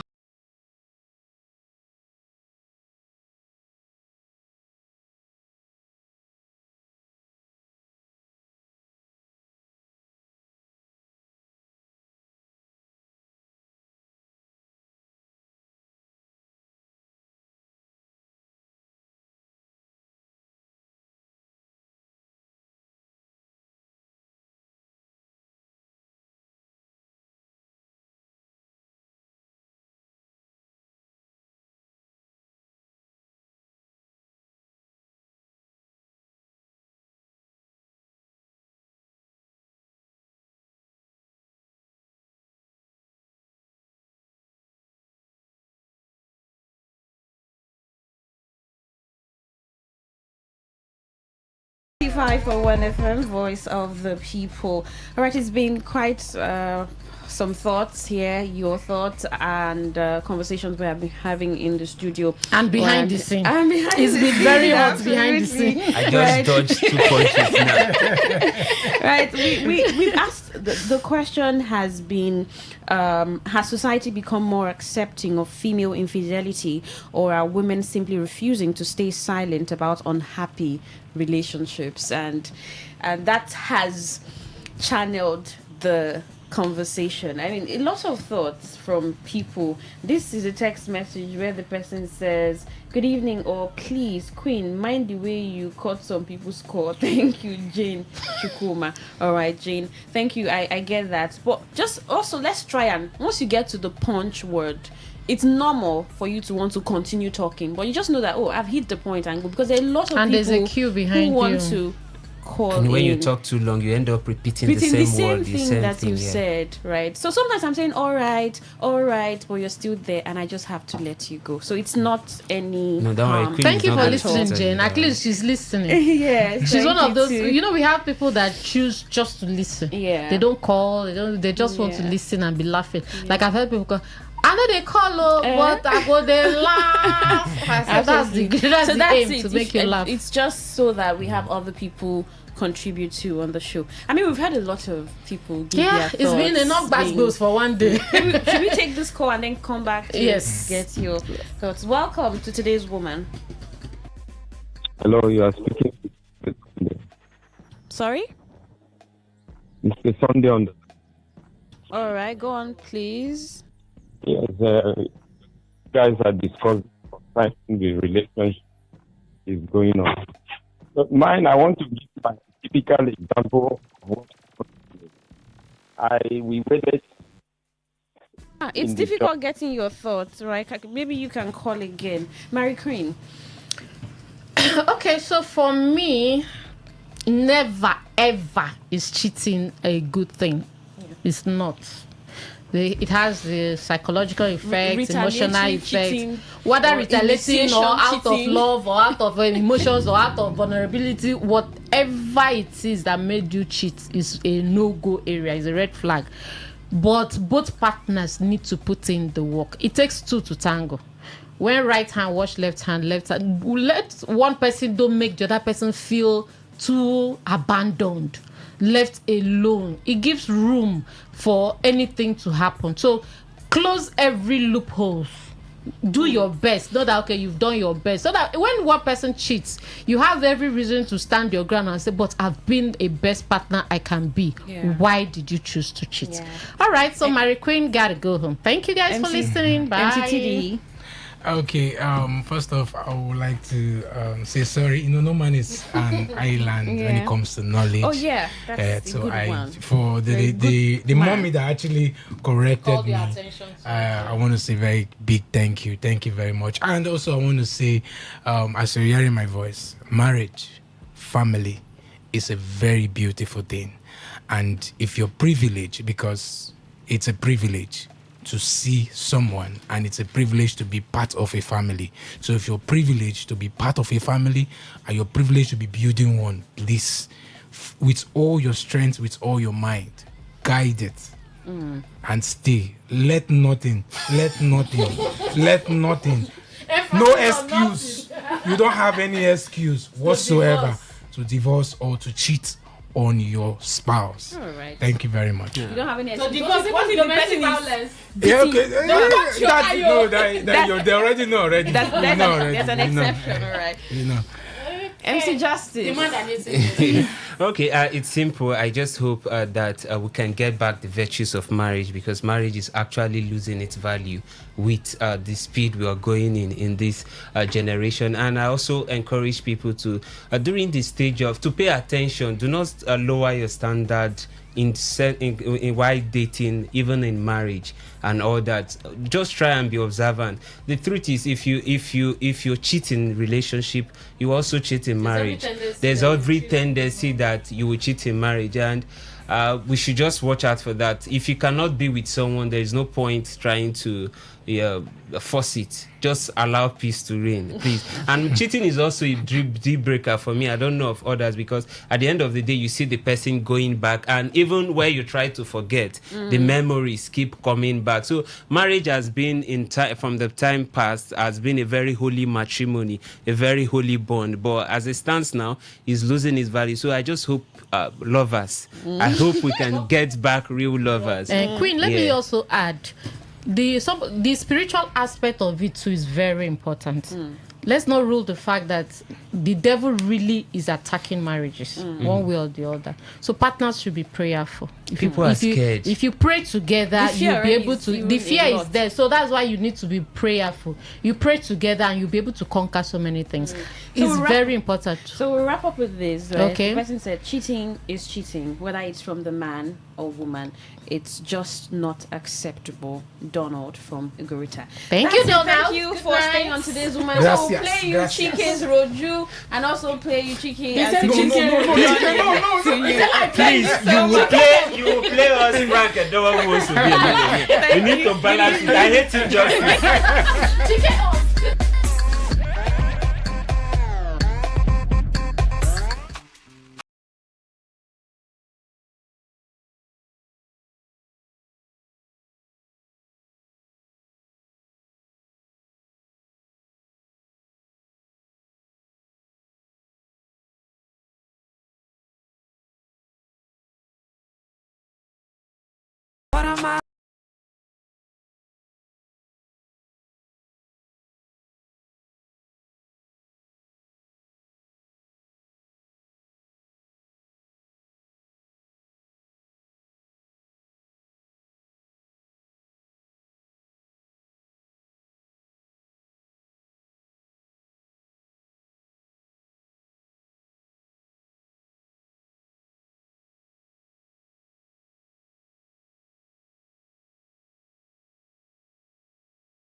basketball. We have a young lady who's got so much passion for sports. First and foremost, she's a sport journalist. At some point, she disappeared, left for somewhere in Asia for education, yes, for studies. She's back and still with the university body trying to make a difference. Who is this young lady?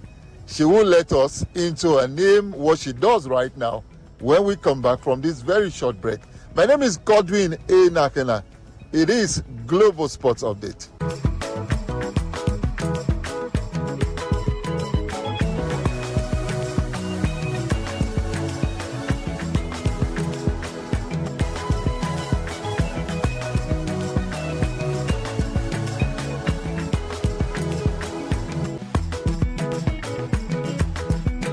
Welcome back. I did say we've got a masquerade of a lady waiting to talk to us. Do ladies do masquerade? Anyway, let her tell us. Thank you, Chidi, for being part of the show. May we know you for those who don't know you. Thank you so much, Mr. Godwin. It's great to be back. My name is Chidi Eberezani. I am the Communications and Marketing Officer for the Nigerian University Games Association. And it's such a pleasure to be here. You always make time for university sports, and that's why we appreciate you so much. For the event is an exciting time in the University of Ibadan because 3x3 basketball is fast-paced, is entertainment, is all the excitement you can think of in court and off the court. This is the first time a Nigerian university will be hosting this competition. This is the 8th edition. We're expecting over 22 universities from 7 countries. Registrations are still ongoing, so we're hoping to get more than the 7 that have already confirmed. So yeah, it's an exciting time for us, and we hope to have an exciting experience hosting our first 3x3 University Championship. Chidi, what would you say is the biggest hurdle that you guys have to cross? I mean, the biggest challenge you have, the organizers of the Nuga Games, and of course, everything that has to do with University Games. Is it finance? Of course, with every sports event, there's a financial hurdle to cross. But for me personally, as a sports manager, my main concern is our lack of facilities within our university system. We don't have standardized sporting facilities that allows develop this talent, which of course affects the recruitment, which of course affects the trainers, and then it affects the competition output. So if I were making a call to our government or stakeholders or private industry, find a way to invest in university sports facilities. Yes, there are fundings for this in some places, but not absolutely, and they're not defined, so they're very difficult to follow up on. So yeah, while finance is a lot, I believe that the fundamental issue of decline, or if I can use the word, is the lack of standardized facilities in most of our universities. Chidi, you've just touched on a malaise in our country. It's everywhere. Professional football in Nigeria, there are no stadia to play sport. Of course, I'm sure you know very well that in our country, Nigeria, the only stadium that can host a CAF competition is in Uyo. No other stadium across Nigeria can. Maybe at this point, the stadium in Ikene by Honorable Kule Shoname, but the rest is not possible at all. So, hey, I'm not surprised that universities don't have facilities where their students can train. Now, when you're looking for the best facilities in our universities in Nigeria, where would you find the best, or the ones that you think are above board? Yes, Godwin. While we have struggled, a few universities have actually consciously invested in these facilities based on some of the sports that they're good at. If I start in Abuja here, now university have a very working basketball situation going for them. University of Port Harcourt, of course, with the High Performance Center. University of Lagos have renovated and maintained the facilities, the newly built ones and the older ones that were renovated during the Nuga Games in 2022. And Unijust were beneficiary of a few new facilities. Of course, the likes of ABU have always maintained the standard when it comes to sports facilities, and the University of Benin, and we're hoping to encourage other universities to do this. So these are some of the universities that we know have some good facilities that can be improved on, but they are very much active and working. We're hoping that the upcoming Nuga Games at the University of Calabar will give them an opportunity also to develop their own facilities, or at least renovate what has been in place and raise it to, usable and hopefully international standards. Wow, that's good to know. So the University of Port Harcourt is the best sporting university in the whole of Nigeria. No wonder they have the High Performance Center in Port Harcourt, Rivers State. Okay, when was the last time the Nuga Games took place, and what is your opinion about the Nuga Games, the university games that we have today? Is it what it used to be, or we have lost so much and we are not doing catching up? The 27th Nuga Games was held at the University of Jos in November of last year, and we continue to try our possible best to ensure that Nigerian students get to experience the Nuga Games. In recent times, with the change of the Sports Ministry to Commission, there's been a better partnership with the leadership, and we're hoping that this continues because we want to create a streamline for sports in Nigeria, where there's a pathway from secondary school to university and hopefully to the national team for those who would go elite. Of course, you cannot compare the output of the 1990s and 1980s to recent times, because of course, across all Nigerian sports, we've experienced a decline in production of talent, and this has also affected us because we're not able to put out the best competitors or the best events themselves. We've lost championships like the Nuga Athletics Championships and other events that we used to hold, which leaves us with only one major event, which is the Nuga Games. And this happens only every other year. It's every 2 years. So it has hindered some of our progress, and we're hoping that with the new approach to sports from the Sports Commission, we can rejuvenate this vibrant industry that is university sports. Well said. Now let's go back to the FASU Afro University Games holding in Ibadan. When precisely is this going to be taking place? And tell us what we need to know about this particular event. Yes, competitions are for the 31st of May and the 1st of June. Usually 3x3 basketball is fast-paced, short time, so is excitement. So active competition is on the 31st of May and 1st of June. Arrival is on the 29th and departure is on the 2nd of June. So we're expecting excitement, we're expecting speed, we're expecting intensity, and I cannot wait for this. I have been to a few international 3x3 basketball events, and it's usually fun, not just for the action on the court, but the things that happen off court, the fans, because it's very close. And of course, Nigerians, we like a good time. We expect to have great vibes. Chidi, one of the questions someone listening to you now we ask is, what will University of Ibadan gain by hosting 3-on-3 basketball? Again, what does it qualify you to attend? Are you going to the rest of the world? Are you going to some parts of Asia, Oceania, Europe, the Americas, just name it?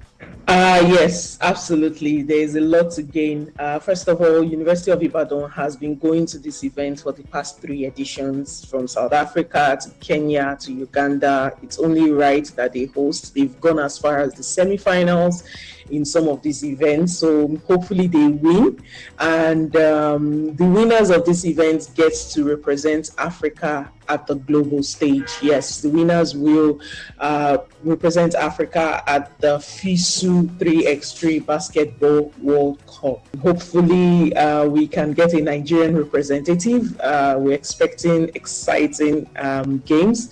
The university also gets to retain its premier identity as one of NUGA's best host universities for sporting events. The Vice Chancellor is excited. We are excited as a group. I like the part where you said that when it comes to hosting sporting events in our country, Nigeria, University of Ibadan is number one. Now, tell us the best university when it comes to winning laurels. Now, this would depend on what sports you're speaking of. If we're talking basketball, it's between ABU and in recent times, now University, they're back-to-back champions of the NUGA basketball competition. But overall, Nigerian university medal winners, of course, will be University of Port Harcourt. They've been winning NUGA games for quite a while. University of Lagos, ABU again comes to mind. But if we were to crown someone medal champions in Nigerian university sport, it would be University of Port Harcourt. Ebere, you are given the impression that this might just be a male event only. Are girls involved in this 3-on-3 FISU basketball competition at the University of Ibadan? I'm sorry if that came across that way. Of course, it's a male and female category event, and winners of both competition will be representing Africa at the World Cup. Yes, it's men and women, definitely. We're very gender sensitive when it comes to university sports in Africa. Thank you so much, Chidebere, for letting us into what's going to be happening at the University of Ibadan, the best of 3-on-3 basketball across Africa. Thank you again, and God bless. Thank you so much, Godwin. It's always a pleasure to be here. You are the absolute best. You know this. We know this. Your listeners know this. And please continue to do the things you do for sports in Nigeria. Thank you. May 31st is around the corner. If you stay around Ibadan, you can go and see the best of 3-on-3 basketball championship at the University of Ibadan. That's about the size of the show. Thank you so much, Chidebere, for being part of it. Let's keep praying for Nigeria. My name is Godwin Enakina. God bless Nigeria.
Rastafari, ever living, ever faithful. You know, the man you hear him citable on this station, the man them call Mbakalo Writable, and we are know at everything right now on Reggae Milites is reggae music upon this station. Wherever you are sight, where you are be, me I tell you the truth, everything must have been nice right up on here.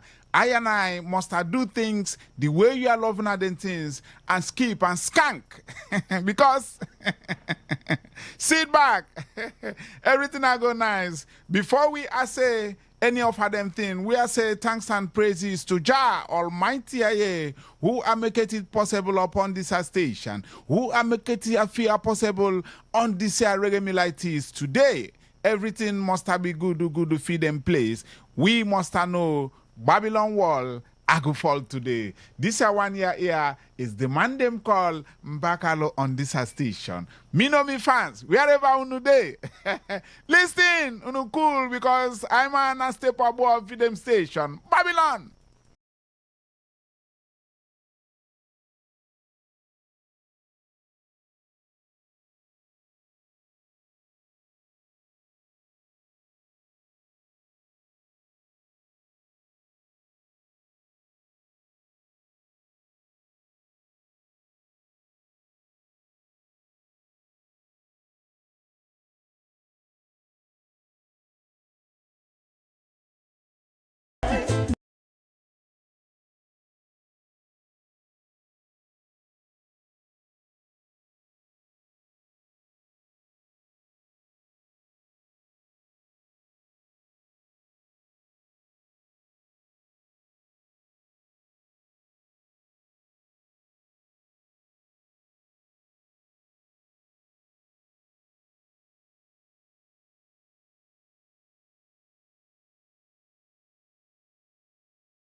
side to know. We say much respect for we fans. We aside them every offer them place. Facebook, all of them.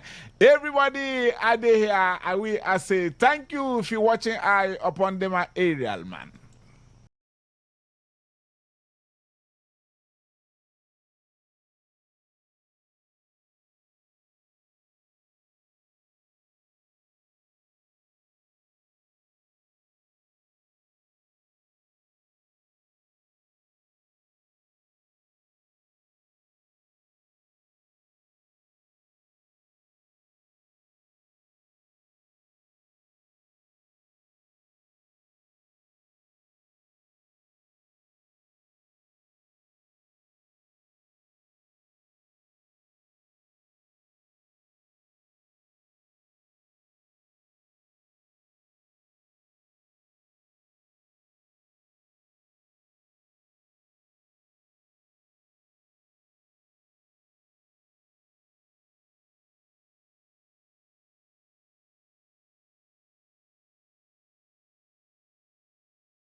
The beat, Babylon, I want.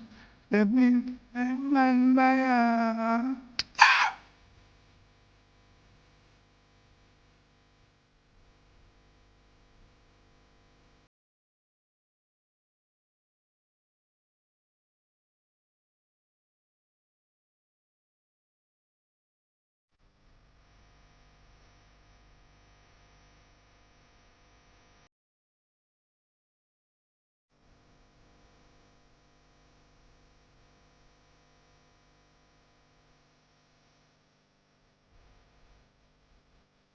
We are stepping out of Babylon. We don't want Babylon.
Right now, one thing me I go tell ya, and you must start sight upon this station with I. The man you hear him chant down Babylon, the man them call Mbakalo on this station. One thing you must know, everything nice for here. Right abo, nobody go say him mama soup no sweet. Only a bad boy, bad girl, bad child. Them go say me mother soup no sweet, but I tell ya, me mama soup everything sweet and make it a nice. We are comfy with people right about in Nigeria. This is a song I say, all of them contractors, even them people who give them a them contract. When them give trillion contract, them can tell ya everything I be a billion contract. man, root boy. This I wanna say billion, trillion contract. Them no tell ya them truth. Corruption! Babylon! Straight out, blah.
FM, me, I tell you that everything here must be good for me people. Relax, Radio Musica come in a quantum. And me, I go tell you that everything nice. I and I rude boy must do things and make you feel irate upon your home. This I wanna track is I wanna come by Richie Spice. Richie Spice, him say that, you know, everything, life is a circle. I must tell you them truth. Tell ya!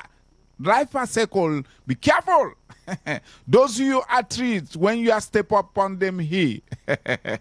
I tell ya on your way back, you are might meet them again. Be careful. Those who listen to gossip. Avoid gossip because gossip no hell no bother because enemy will tell you them bad side of them man, and when you think about that you are do bad and have a big bad mind for them somebody bad man for them people. Listen, the life and this world are we are living is a second. Everything must revive. When you do good, you must see good. When you do bad, everything bad for them side. Richie Sekou say is a circle. The world is a circle. Listen for Iman.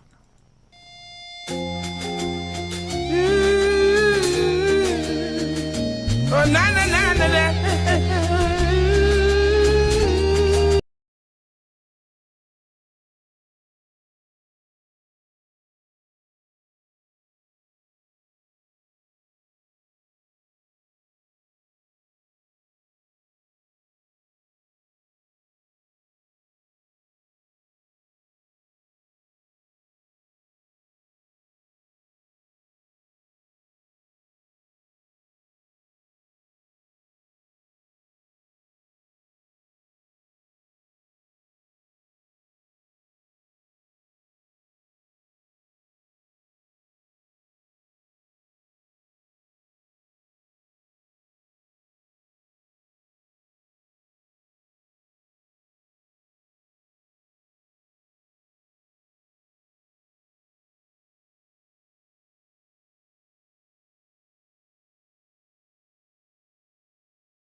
fear no things that we are no fear tomorrow for them people.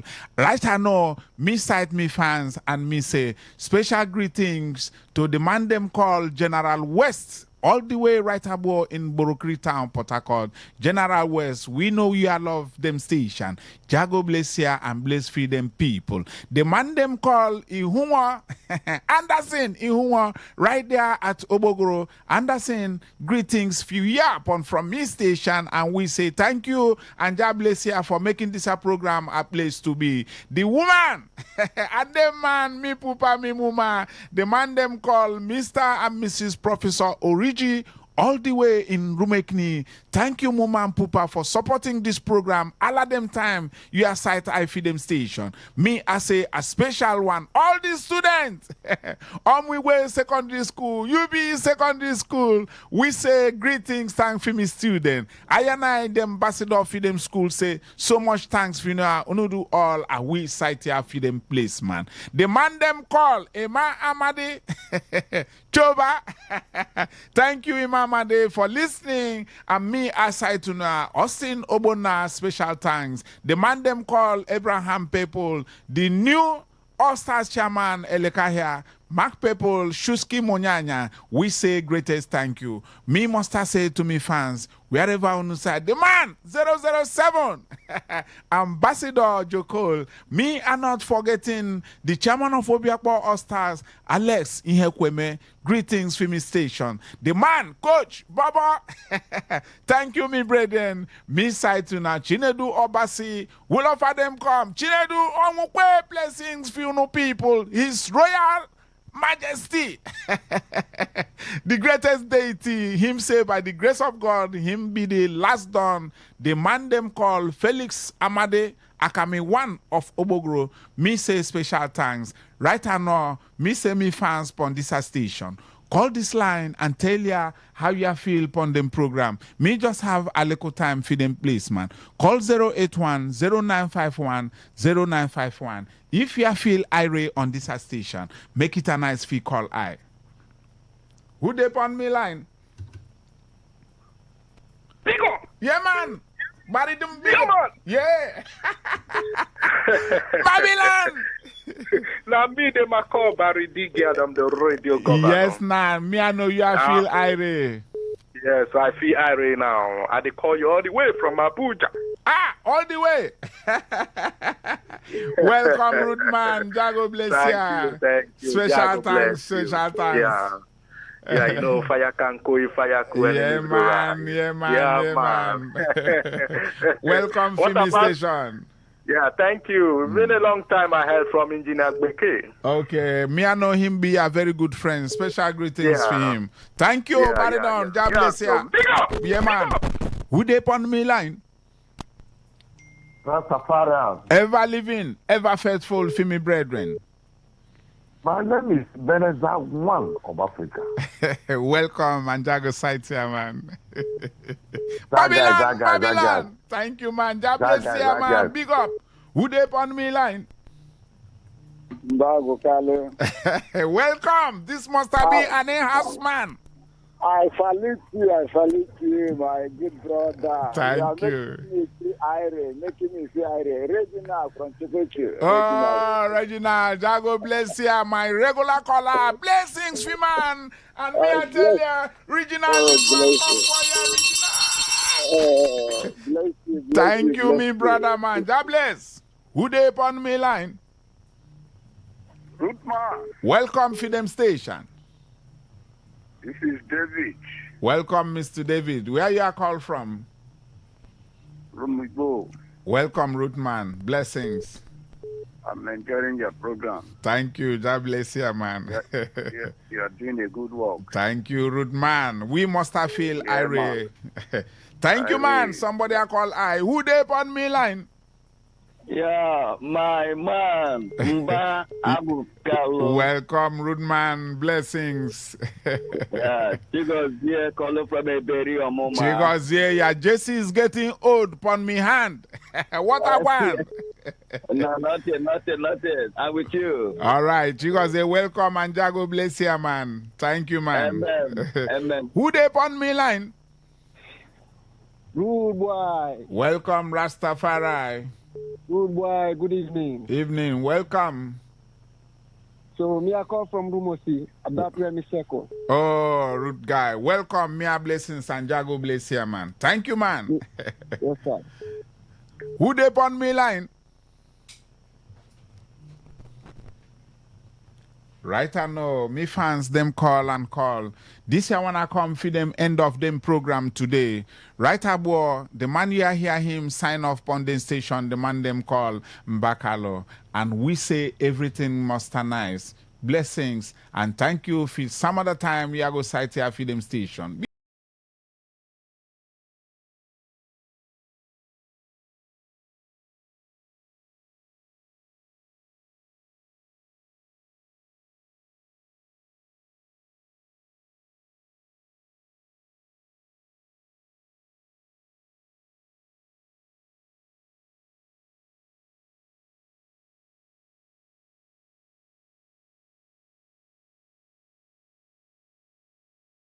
Please listen to this infomercial. Herbal Heritage International, the Kokoroko, for herbal medicine, when they produce strong, correct medicine, they take it, they support with country healthcare system. Country man, correct, bakelistic, ogbonge herbal medicine, they know they come out for public anyhow, like a big basket. Food ground, as every Christmas, have been boundary. Sickness, self, sabi medicine, will pass them. After all, monkey smart now, because tree near tree is a forest. Heritage International will use the technology of computer testing machine to see and know before attacking that your health condition wey don become ugba for your life with the correct treatment. Therefore, whether definition or without definition, make you visit Herbal Heritage International offices wey near you. Herbal Heritage International. Now we you. Hello and welcome to the program Roots and Herbs. Roots and Herbs is a program that discusses health-related challenges and suggests possible ways out from the herbal medicine perspective. Roots and Herbs is put together and sponsored by Herbal Heritage International, also known as Baba Yoruba. Baba Yoruba is currently having a special promo package. This promo package will give you the opportunity to enjoy 50% discount on all their products and services. This offer runs while the stock lasts. And at the same time, it will give you the privilege of meeting Baba Yoruba himself at number 24 Ikwere Road, Mile 1 by Education Bus Stop, Port Harcourt. For details and inquiries, the telephone number to call is 080 33 111 946. I repeat, 080 33 111 946. 080 33 111 946. Our topic of discussion is infertility, and I have with me in the studio Dr. Otumba Abiodun. Sir, you're welcome to the program. Thank you, Mr. Moderator.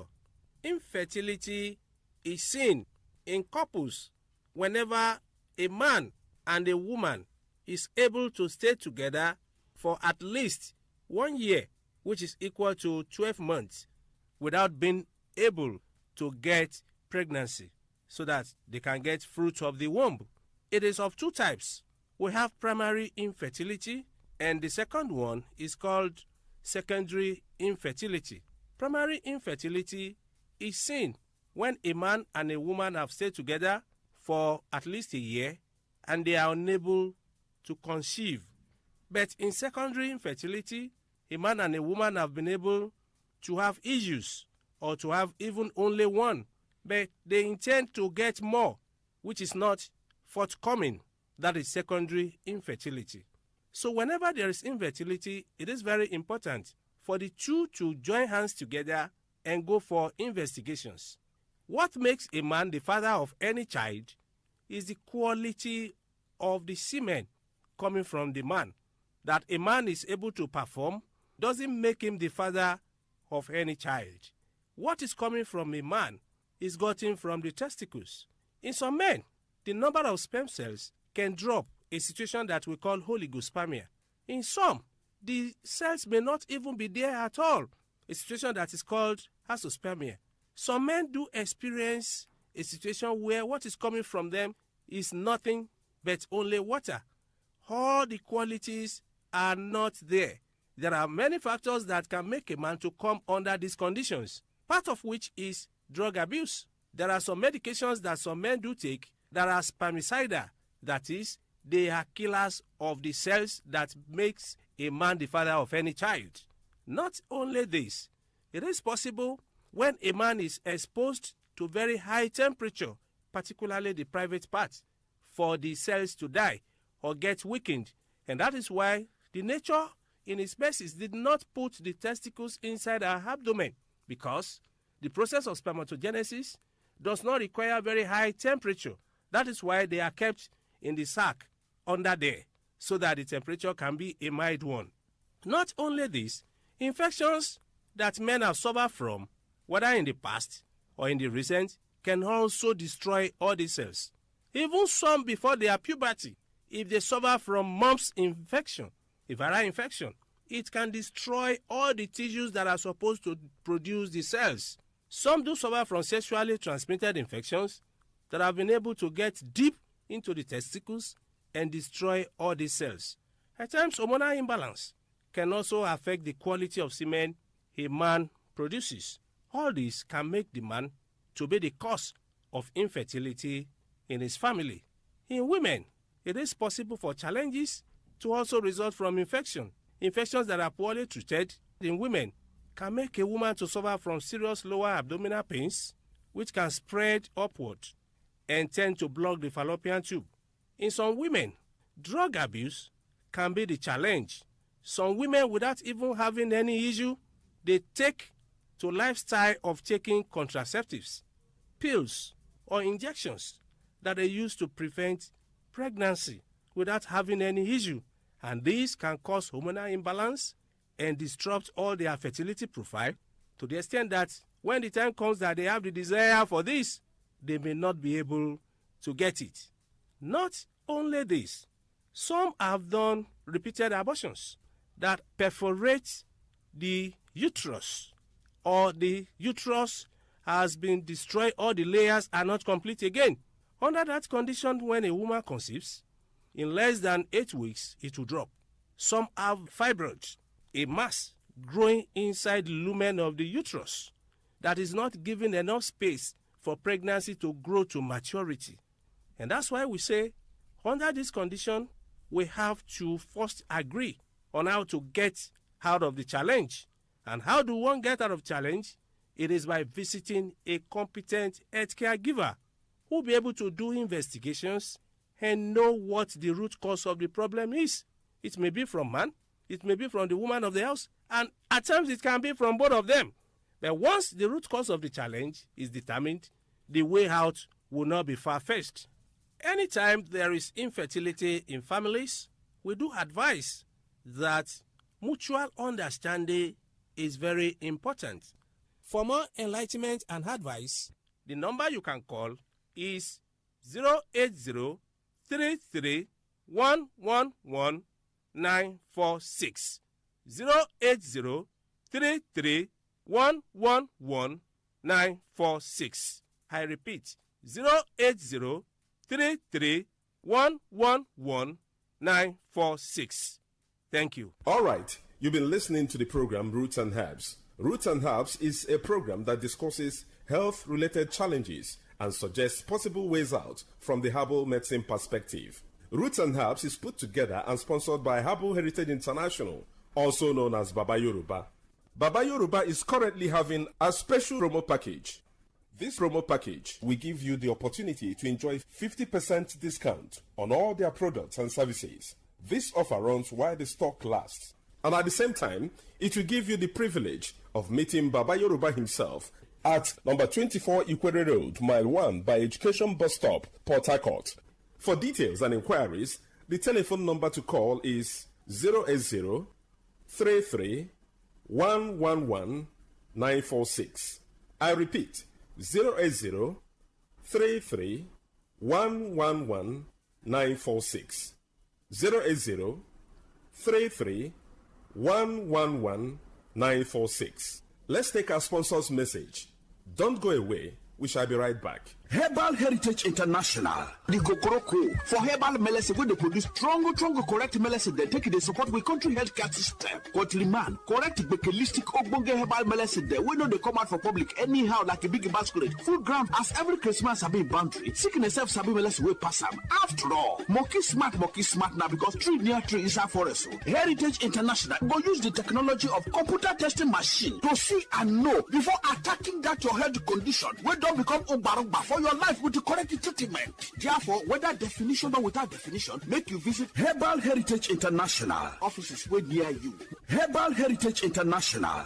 Now You're welcome back to Roots and Herbs. Roots and Herbs is a program that discusses health-related challenges and suggests possible ways out from the herbal medicine perspective. Baba Yoruba is currently having a special promo package. This promo package will give you the opportunity to enjoy 50% discount on all their products and services. This offer runs while the stock lasts. And at the same time, it will give you the privilege of meeting Baba Yoruba himself at number 24 Ikwere Road, Mile 1 by Education Bus Stop, Port Harcourt. For details and inquiries, the telephone number to call is 080 33 111 946. I repeat, 080 33 111 946. 080 33 111 946. Until we come your way again, remain blessed. And that was a paid infomercial. Talk radio. I listen to a lot of talk radio. 95.1 FM. Whether it's happening in Port Harcourt, South, Nigeria, or around the world, we've got you covered. On air, online, delivering balanced news and unbiased analysis. Today, 95.1 FM. This is Today, 95.1 FM, Port Harcourt. News.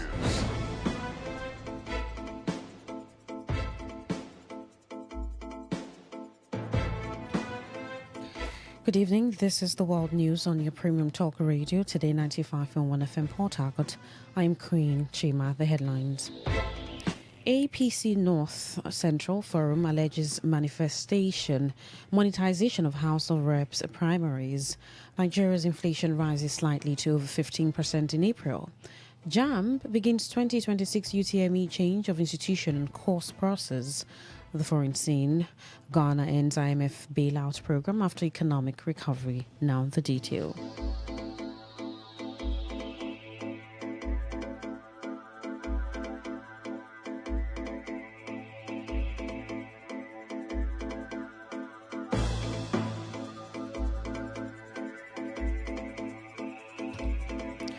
The North Central APC Forum has raised concerns over the conduct of the All Progressives Congress APC House of Representatives primaries, alleging that the exercise has been commercialized by party officials.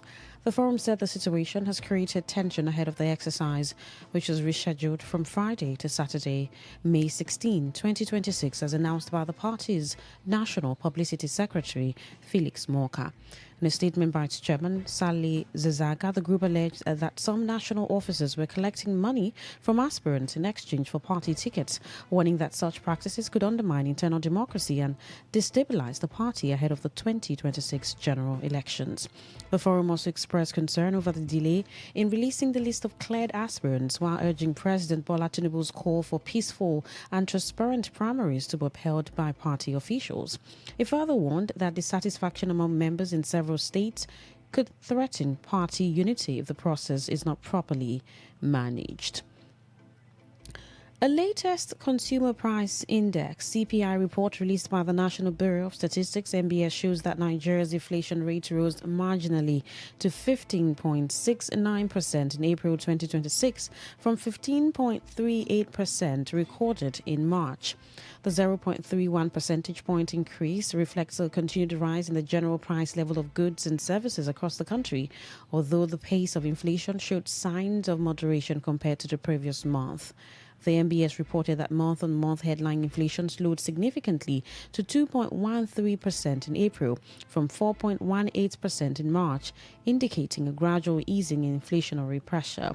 Urban inflation stood at 15.4% year-on-year, while rural inflation was high at 16.36%, reflecting persistent cost pressures in rural communities.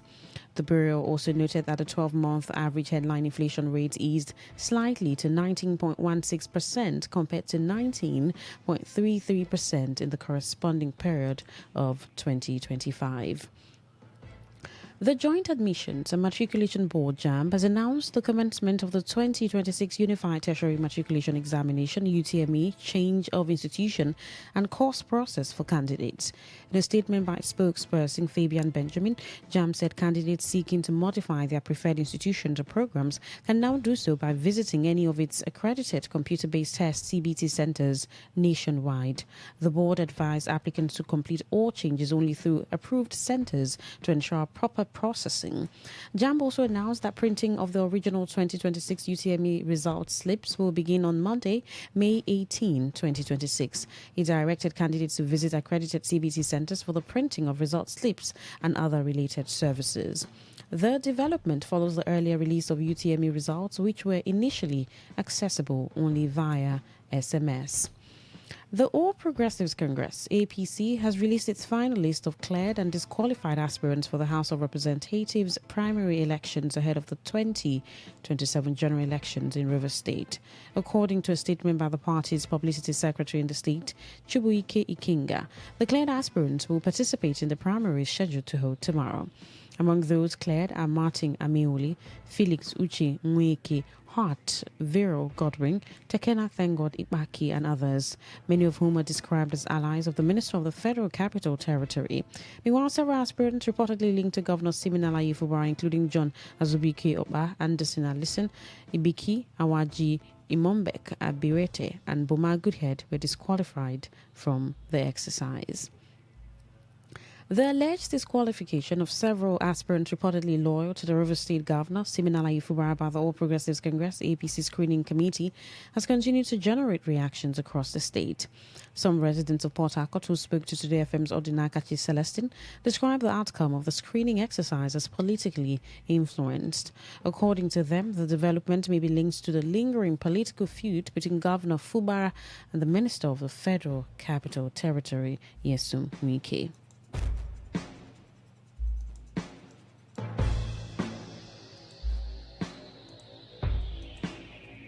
I think the Rivers people should for once resist this draconic, tyrannic, oppressive and unfavorable political tendencies.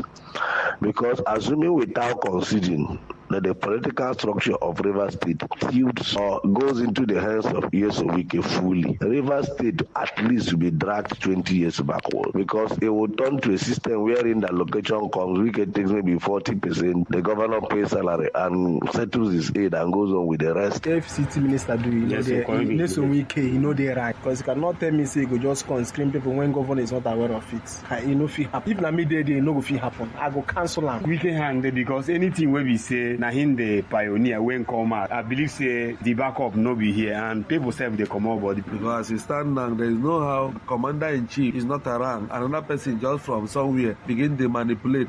Meanwhile, other residents blamed the unfolding political tension on what they termed the governor's indecisive political strategy. The president has acted in a biased, unpatriotic, highly in a fatherly manner. They've seen him as a weak pride or anything can be muzzled out of his mouth at any time. You cannot sit down and inside river, soup enter your eye. You cannot wash your face and say no. He stand and challenge. He's not doing anything. He's very weak. He's very weak. That is my own opinion. Okay, my personal opinion is that the governor have not been stable. He's roaming from villas to pole because one, he has made a promise somewhere that he will not go for second tenure. Then this has also generated a lot of reaction whereby because someone from Abuja cannot just come and screen people. A lecturer in the Department of Political Science at Ignatius Ajuru University of Education, Goodluck Uke, has predicted that the emergence of Seyi Makinde in the 2027 presidential race under the Allied People's Movement, APM, could make it easier for former Vice President Atiku Abubakar to secure victory if he emerges as a candidate of the African Democratic Congress, ADC. Uke, who spoke to Today FM's Priye Zorgo, said the southern region may produce more than 4 strong presidential candidates ahead of the 2027 election.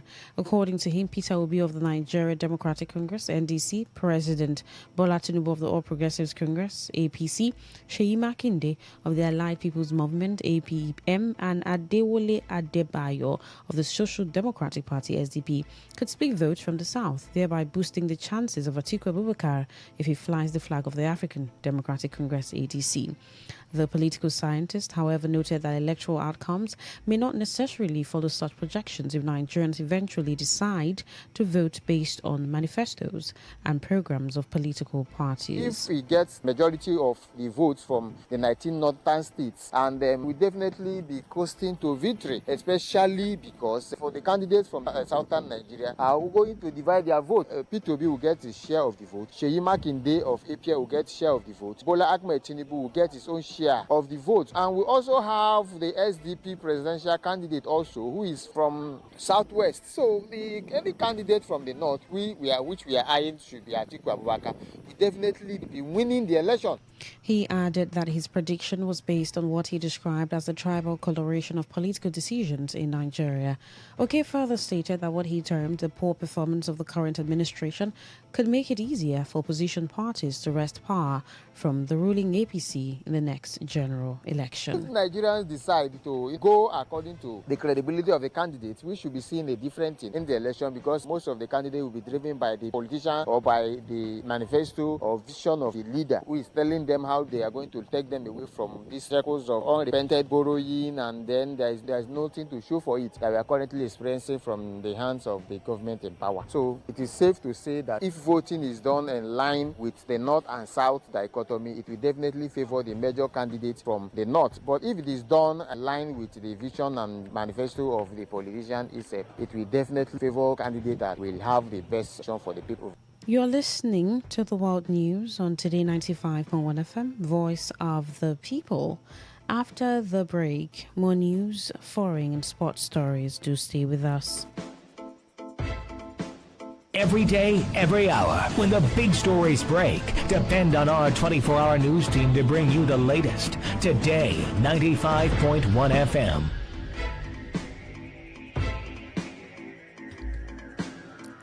Well, thank you for staying with us now. The rest of our stories.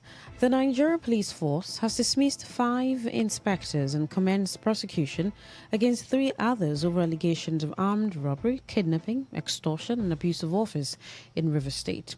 The Force Public Relations Officer, Deputy Commissioner of Police Anthony Placid, disclosed this during a parade of the suspects at the command headquarters in Port Harcourt, saying investigations followed multiple complaints from victims across River State and other parts of the country. According to the police, 3 officers attached to Zone 16 headquarters in Yenagoa, Inspectors Ayani Jelio, Dorojaye Francis, and Olaimi Titus, allegedly abducted and robbed victims during an illegal stop-and-search operation along Iwechi Road in November 2025. The suspects reportedly forced victims to unlock their phones before stealing about 7.3 million naira from their bank and cryptocurrency accounts. In a separate case, 5 officers attached to the River State Police Command's Operations Department were dismissed after investigations linked them to similar crimes, including extortion and abduction of residents in Port Harcourt. Police authorities said the officers have been dismissed through internal disciplinary procedures, while efforts are ongoing to arrest other fleeing suspects connected to the syndicates. The Organized Security, Peace and Advisory Committee, OSPAC, has appointed a new commander for Obiakpo local government area of Rivers State. According to an appointment letter dated May 15th, 2026 and signed by the OSPAC General Commander Onyocha Emeka, David Amadi was officially named the OSPAC commander for Obiakpo local government area. The letter stated that the appointment takes immediate effect from May 15th, 2026. Osberg Management directed the new commander to discharge his duties without fear or favor while working to protect lives and property and sustain peace in the local government area. Residents of Okorago community in Ichi local government area have raised concerns over an open drainage channel meant for pipelines belonging to a multinational company. Former chairman of the Okorago Community Development Committee, Gift Oshilem, lamented the hazards posed by the open drainage excavated by the multinational company. Oshilem also urged the state and local government to ensure that the ongoing road grading project does not end at the grading stage but is followed through with full construction to ease the suffering of residents in the area.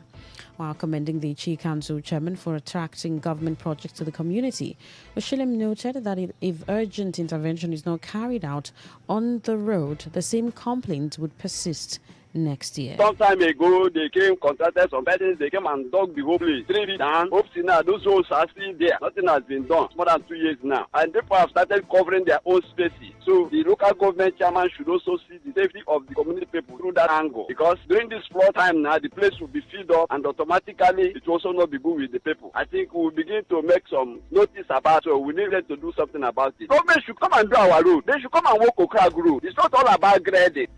Gift Oshilem also called on the Post-Primary Schools Board to visit the model primary school built during the administration of Rotimi Amechi to ascertain whether the facilities are still in good condition for the benefit of the children. The model primary school, I want to ask the Post-Primary Schools Board to visit Okorago and take a tour into those offices and see whether things that were supposed to be put in place are still there. Because I know that I'm not an electrician. I don't also have much power because I left office and the sitting chairman is already on ground. So my meeting with him within these few days that I will spend here, I think I will actually make more effort. But what I'm saying is the school is okay in looking from outside, so the facility inside is what we should be talking about.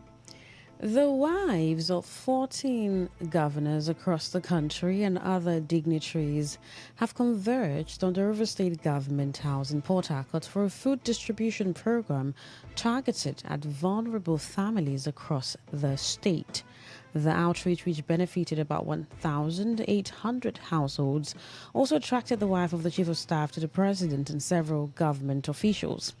Speaking at the event on behalf of the wife of the president, Senator Oluremi Tinubu, former Minister of Humanitarian Affairs, Betta Idu, said the initiative had already been implemented in 25 states and the Federal Capital Territory before reaching River State.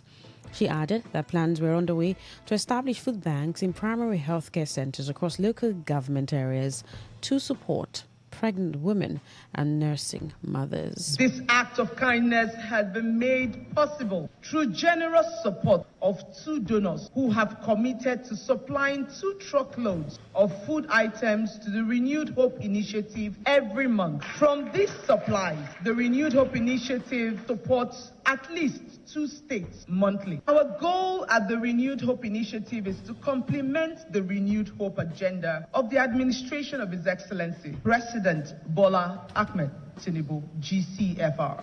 On her part, the Deputy Governor of River State, Professor Ngozi Modu, described the program as an important intervention for vulnerable residents. The Renewed Hope Initiative aligns strongly with the broader development priorities of His Excellency Sir Siminalayi Fubara GSSRS. And such programs include education, healthcare, economic empowerment, social investment, and agriculture. These 5 pillars are not isolated. They are interconnected pathways to sustainable development. Also speaking, wife of the River State's Governor, Valeria Fuwara, commended efforts aimed at supporting struggling families. The State Office of the Renewed Hope Initiative has a register of over 5,000 beneficiaries of your laudable initiatives, excluding today's beneficiaries. Through educational support like the local and international scholarship RHI has funded in the agriculture and social investment front, the Renewed Hope Initiative has stood with the people of River State via women empowerment programs. On the foreign scene, Ghana has officially concluded its Extended Credit Facility ECF program with the International Monetary Fund IMF, marking the end of its latest financial bailout arrangement after several years of economic strain. The government said the program ended ahead of schedule, attributing the development to a recovery driven by fiscal discipline, structural reforms, and renewed investor confidence. The country entered the IMF-supported program amid high inflation, rising debt, and currency depreciation, which significantly affected households and businesses. Authorities said the situation stabilized following policy measures introduced under President John Mahama's administration from 2025, including tighter public spending and fiscal consolidation. Government spokesperson Felix Ofuso said the reforms helped reduce inflation, strengthen the cedi, improved credit ratings, and boost foreign reserves to about $14.5 billion, providing nearly 6 months of import cover. In sports, Dutch referee Rob de Pering has been removed from FIFA's roster of officials for the upcoming World Cup following his arrest in the United Kingdom last month, although authorities have since closed the case. De Pering was detained in his hotel room after officiating as a VAR during Crystal Palace's Conference League match against Fiorentina on April 9 over allegations of sexual assault involving a teenage boy. Police later dropped the case due to insufficient evidence and no charges were found. De Pering, who said he fully cooperated with investigators and maintained transparency with FIFA, UEFA, and the Royal Dutch Football Association, expressed disappointment over his removal from the tournament. He said the allegations had been disproving and insisted he was falsely accused, while confirming his World Cup exclusion despite earlier inclusion in FIFA's list of VAR officials. To end the news, here is a summary of the major stories. The APC North Central Forum has alleged monetization of the party's House of Representatives primaries. Nigeria's inflation reportedly rose slightly to over 15% in the month of April. We told you that JAMB has commenced the 2026 UTME change of institution and course process on the foreign scene.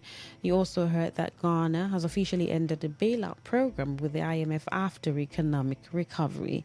That was the news as edited by Stella Sasongo Curry. For comment and inquiries, please call 0818-389-2850. Send your emails to news@todayfmlive.com.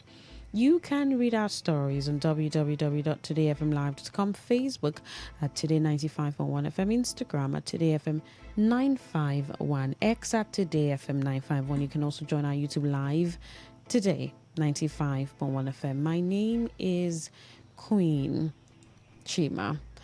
Thank you so much for listening. Good evening.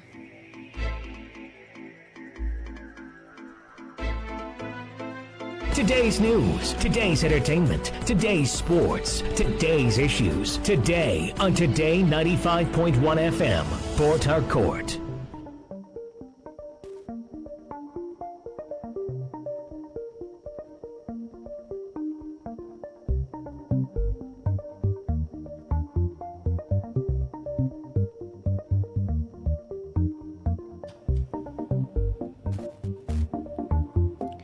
This is Today 95.1 FM, Port Harcourt, Voice of the People, and it's time again for a rundown of the foreign news stories that made the headlines on the world today. Good evening. I am Queen Chima. In the headlines, Ebola crisis deepens in Congo as death toll rises. Ghanaian brothers indicted in U.S. Roman scam case. Egyptian farmers struggling to survive as Iran war pushes up costs. United States seek to re-establish ties with countries in Sahel region. Now the news in detail. 2 Ghanaian brothers and a US-based woman have been indicted in the United States for allegedly running a romance fraud scheme that targeted elderly Americans and funneled money through a cross-border network.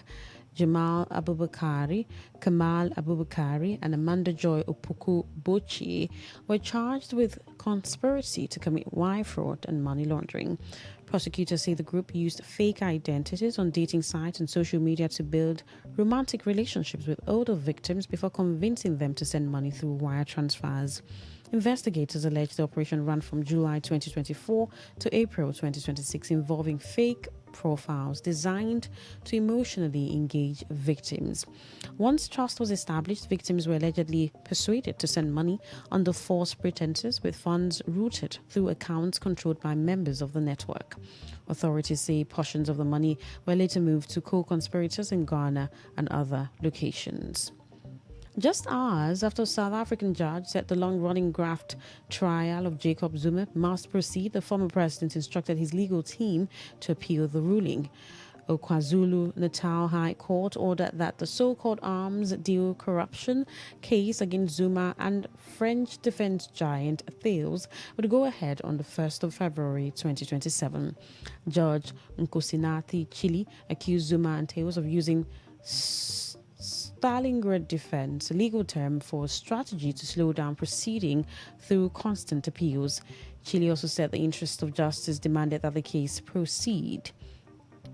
South Africa's ruling African National Congress has gathered for a key meeting as President Cyril Ramaphosa faces renewed impeachment pressure linked to the controversial Farmgate cash heist scandal. The Constitutional Court revived impeachment proceedings last week, reopening scrutiny over the theft of roughly $4 million in cash allegedly hidden at Ramaphosa's Palafala farm. The ANC had previously blocked impeachment efforts against the president in 2022. Despite mounting political pressure, Ramaphosa has ruled out resigning. The ANC Secretary General Fikeli Mbalula said the president will challenge the Section 89 report through a legal review process following advice from his legal team. Mbalula also criticized what he described as mixed demands from Ramaphosa's opponents, saying some were simultaneously calling for impeachment and immediate resignation before parliamentary procedures had fully begun. Egyptian smallholders have seen their lives upended by the war in Iran, with soaring fertilizer and energy prices forcing many to lay off workers and reduce the amount of land they farm. Before the United States and Israel launched the war that would end up engulfing the region, Ashraf Abu Ragab cultivated a full acre with a small crew. Now he farms just half of his own after sacking the workers he once relied on and has quit growing wheat, a fertilizer-intensive crop. With most expenses nearly doubling since the war began, Abu Ragab said farming no longer pays, forcing painful cutbacks. He's among thousands of smallholders in the vast nation struggling with rising input costs from fertilizers and fuel to seeds and feed as the Iran war hits global markets. Health officials are racing to contain a deadly Ebola outbreak in northeastern Democratic Republic of the Congo, where at least 65 people have died and hundreds more are suspected to be infected. According to the Africa Center for Disease Control and Prevention, around 246 suspected cases have now been recorded, raising fears that the virus could spread beyond Congo's borders. Preliminary testing confirmed Ebola in 13 out of 20 samples, with scientists now working to identify the exact strain behind the outbreak. The hardest hit area is Ituri province, where 4 laboratory confirmed deaths have already been reported and suspected infections have also emerged in the city of Bunaye. Regional health leaders had an emergency meeting alongside officials from Uganda and South Sudan as concerns grow over cross-border transmission driven by mining activity, population movement, and insecurity in affected regions. Away from Africa to the rest of the world. After years of sidelining the Sahel's military rulers, the United States is moving to engage more with countries in the region. Top military officials warned a Senate Armed Services Committee hearing yesterday that extremist groups had expanded their operational capacity. Referring to militant advances in West Africa, including a recent attack near Mali's capital, he said the capture of a capital city would provide al-Qaeda with all the trappings of a nation-state to sponsor global terrorism. In West Africa, al-Qaeda affiliate Janim has demonstrated increased capacity to control key terrain in the Sahel, most notably by strangling fuel supplies around population centers. Anderson, who has led AFRICOM since last year, also praised growing military cooperation between the U.S. and Nigeria, a key Washington partner in the region. The Foreign Ministry in Rome has said that 5 Italians have died in a scuba diving accident in the Maldives. The divers are believed to have died while attempting to explore caves at a depth of 50 meters in Vavu Atoll. 4 of the divers were part of a University of Genoa team, including Professor of Ecology Monica Montefalcone, her daughter, and 2 researchers. The Maldives military said one body had been found in a cave about 60 meters underwater, and the other 4 divers were believed to be also there. It said divers with special equipment have been sent to the area, describing a search operation as a very high risk. India's state-run oil companies raised petrol and diesel prices by more than 3% as disruption to energy supplies due to the Iran war mounts pressure on the economy. The increase marks the first hike in automobile fuel prices in India since the war broke out in February, prompting Iran's near-total blockade of the Strait of Hormuz. India, the world's 3rd largest oil buyer, normally sources about half of its crude through the vital waterway. In Delhi, petrol prices rose to 97.77 rupees per litre from 94.44 rupees, while diesel climbed to 90.67 rupees from 87.67. However, oil companies say they have been incurring losses due to high global crude oil prices. Well, scientists have identified the remains of a massive new species of dinosaur in Thailand, estimated to have weighed as much as 9 adult elephants. According to the study referenced in the report, the herbivore stretched about 27 meters and weighed about 27 tons. The dinosaur is likely to have roamed what is now Thailand between 100 and 120 million years ago and is the largest ever found in Southeast Asia. Its head and teeth were not among the fossils recovered, but researchers have a good idea of its feeding preferences based on other sauropods. However, the Thailand PhD students call the newly discovered sauropod the last titan because it was unearthed in one of the youngest rock formations where dinosaurs have been found in Thailand. That story from Thailand concludes tonight's edition of The World Today, as produced by Oloma Musu of the news department. But before we go, here is a summary of the stories that made the headlines. Ebola crisis has deepened in Congo as the death toll rises. We told you that Ghanaian brothers have been indicted in the U.S. Roman scam case. You heard that Egyptian farmers have struggled to survive as Iran war pushes up costs. And finally, the United States is seeking to re-establish ties with countries in Sahel region. Till same time to next week, to have a lovely weekend. And thank you so much for listening. Good evening. Today's news, today's entertainment, today's sports, today's issues. Today on Today 95.1 FM, Port Harcourt. Talk radio. I listen to a lot of talk radio. 95.1 FM.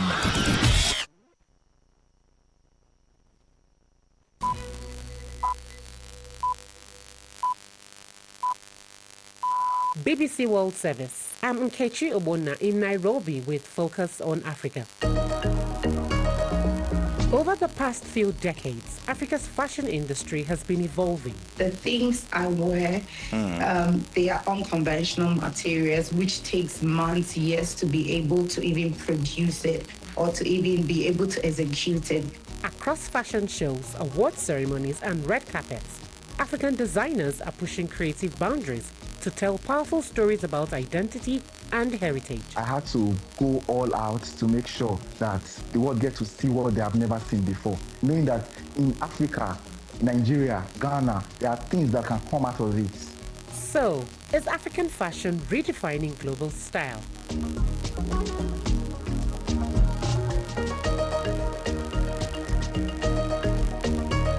That's all on the BBC Tonight in Focus. First, the news. BBC News with Sue Montgomery. President Trump has said he didn't think there was a risk of conflict between China and the US over Taiwan. Speaking to journalists on his flight back from his state visit to Beijing, he said he'd listened to President Xi about Beijing's opposition to Taiwanese independence, but had not given any commitments. Mr. Trump said some trade deals had also been made. Laura Bicker reports. On the flight back to the US, Mr. Trump told reporters on Air Force One that Beijing had agreed to buy 200 Boeing aircraft with a potential commitment to buy 750 more. He said China would also buy billions of dollars of US farm products. The US president added he'd talked a lot about Taiwan with the Chinese leader, who had pushed him to end arms sales to the self-governing island Beijing claims as its territory. He said he had made no commitment, but would be talking to the leader of Taiwan before making a decision. American media say Washington is taking steps to indict Raul Castro, the 94-year-old former Cuban president and brother of the revolutionary leader. The charges are said to relate to Cuba shooting down 2 civilian planes 30 years ago. They were being flown by a humanitarian organisation, but were also dropping propaganda leaflets. The reports emerged as the head of the CIA met Cuban officials in Havana. Here's our Cuba correspondent, Will Grant. The apparent decision by the Justice Department to indict Raul Castro is in relation to a long-standing call from conservative Cuban Americans for the former leader to face charges in relation to the shooting down of 2 civilian aircraft by Cuban military fighter jets in 1996. Analysts say an attempt by Washington to arrest Mr. Castro for any such indictment would be likely to meet huge opposition in Cuba.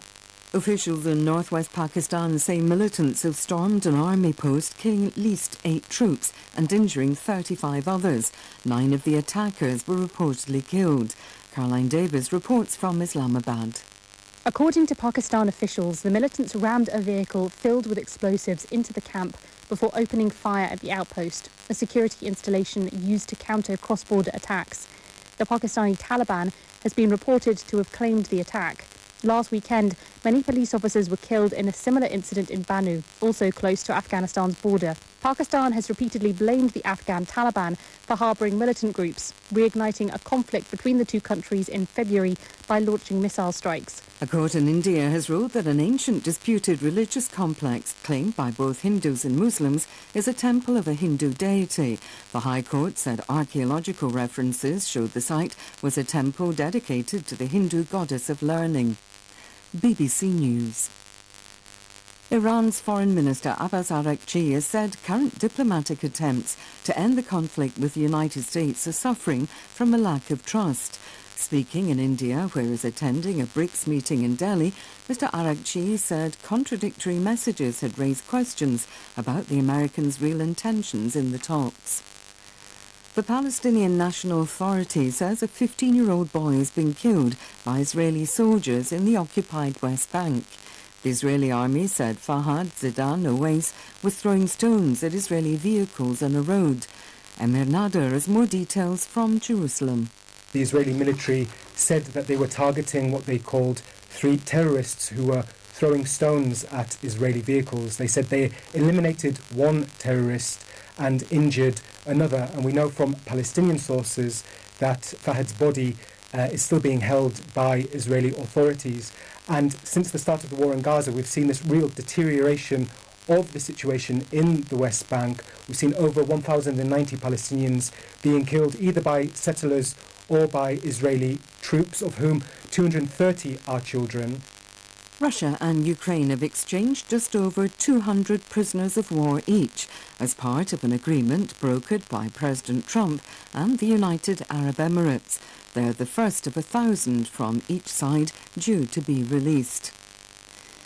An Egyptian man has become a surprise social media star after he came up with an ingenious idea to escape Cairo's chock-a-block traffic. The tuk-tuk driver, known as Abdu, converted his 3-wheeler into an underwater vehicle to sail across the River Nile. He wrapped it with several layers of thick plastic sheeting and fitted it with a snorkel. He was later arrested for not having a proper licence. BBC News.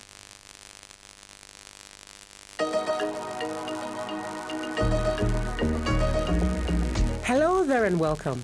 I'm Nkechi Obonna and you're listening to Focus on Africa, The Conversation.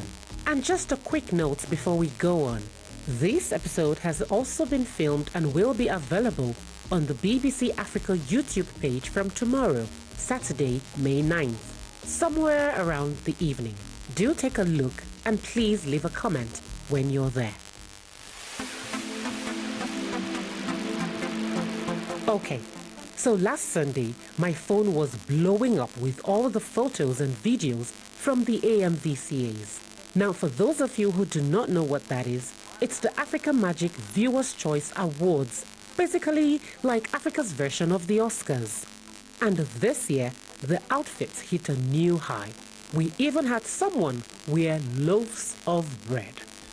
Mercy, hello. You look wonderful, by the way. Thank you so much. What's the inspiration behind your outfits? I own a bakery here in Lagos. That's reality TV star Queen Mercy Atang, who turned the red carpet into a bakery by wearing a dress made from more than 500 loaves of bread. Abbas will call me every time, Nana, you need to lose weight. The reason was that it was a cathedral church. We were not trying to show skin.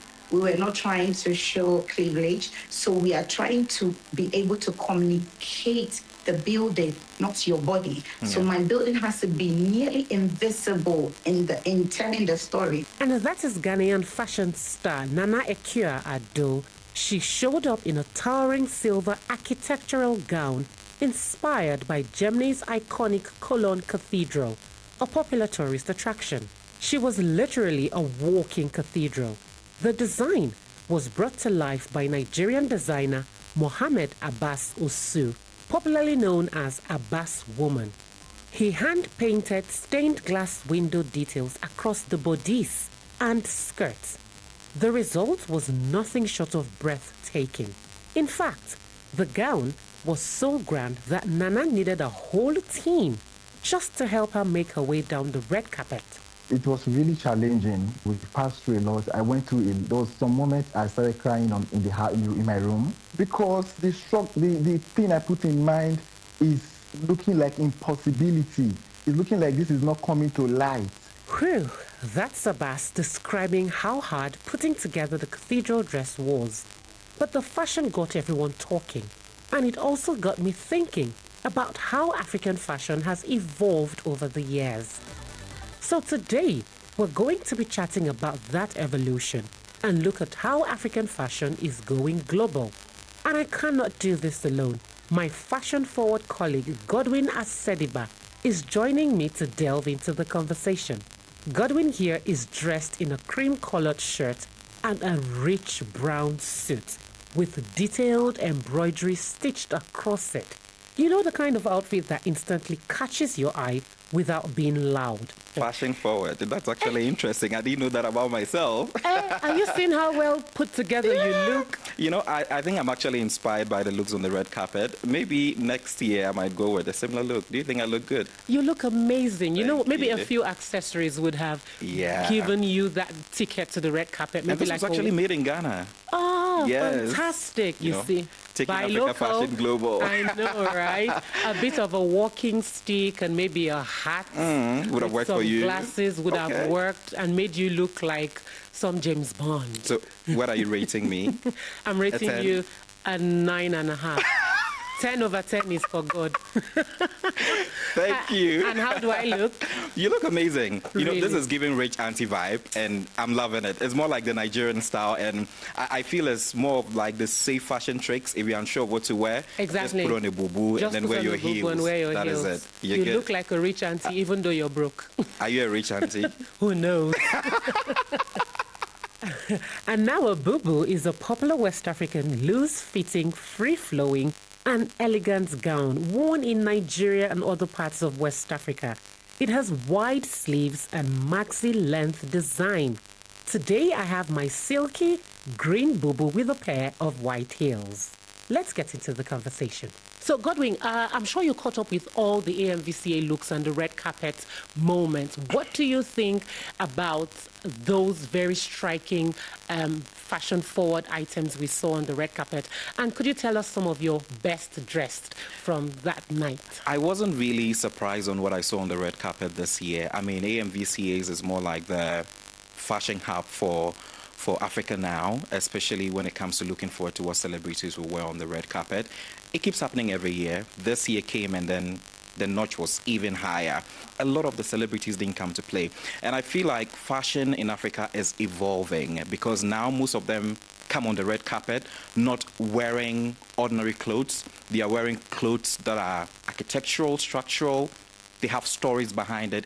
And I think that is what makes it amazing. I think another thing that really strikes me is the fact that stars like Osas and Nana actually change about 2 to 3 times in one award night. Yes. How do they do that? It's a lifestyle. You wait the entire year to storm the red carpet and get people talking.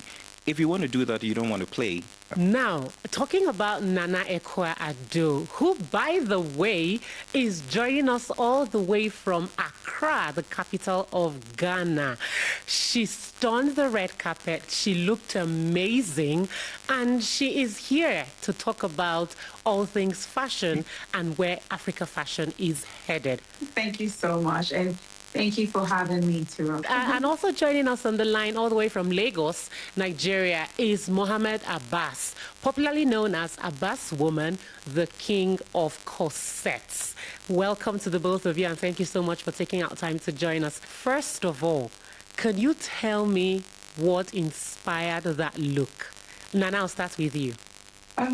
It started with the conversation that was last year AMVCA. So he was interested in styling me. And I just gave her a theme. I told her that I told him how loved I was. I wanted something that speaks about home, that speaks about structure, architecture.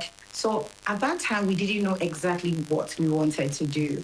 So I flew back home to Ghana, and Abbas sent me some pictures of old buildings, old cathedrals. So that was where the conversation started. For me, it was a project. It wasn't just about wearing a dress. It wasn't just about creating a conversation. It was just about giving every creative who had worked with us an opportunity. We wanted to create something to speak to the world. And obviously, Abbas also wanted to let the world know how amazing and how talented he was. Abbas, I have to ask you this. Do I have to break the bank to have a good red carpet look? Price don't go high, my sister. No, you don't have to break the bank. What will a standard red carpet look cost me if you were to style me, say for my birthday, for instance? For your birthday, the minimum will go for, you can do $3,000. Now, Abbas, critics have been saying that the red carpets on most African award nights or fashion events, whatever the red carpet is about, has shifted from showing real wearable fashion to performative art. Beauty in fashion, it will just last for a while, but the memory that goes after that event will definitely linger. So now, who wants to shrink themselves to make something that will just be for that moment? Certainly not me. I don't know about other persons. What I did, I don't care if it is functional, but to me, I understand that Nana wore this outfit and she worked on it, and based on the outfit is an architect. Of course, she can't be working on it like she's working inside an Ashwebi outfit or a wedding dress. It needs to take step at a time. The reason why the world is talking about this design right now is because they could not believe it. It happened all of a sudden. Right. It was not expected. Right. And to crown it all up and to let them know that this thing can actually be functional, Nana had to wear it to the event. Because at first when we made our post, everyone thought it was an AI.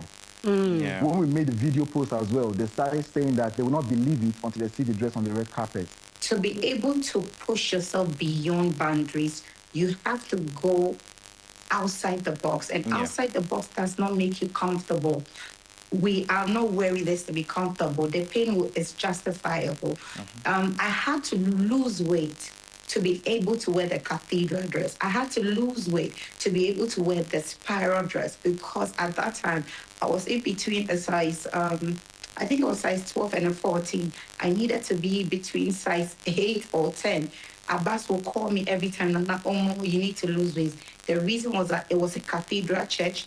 We were not trying to show skin.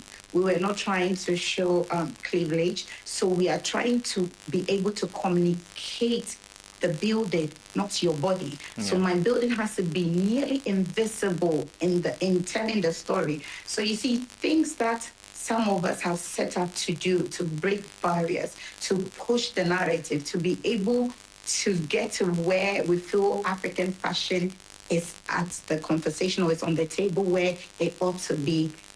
It doesn't have to make you comfortable. And Nanekwe, I am absolutely in love with you for this response, because I was telling Kechi from the beginning that I believe fashion is pain.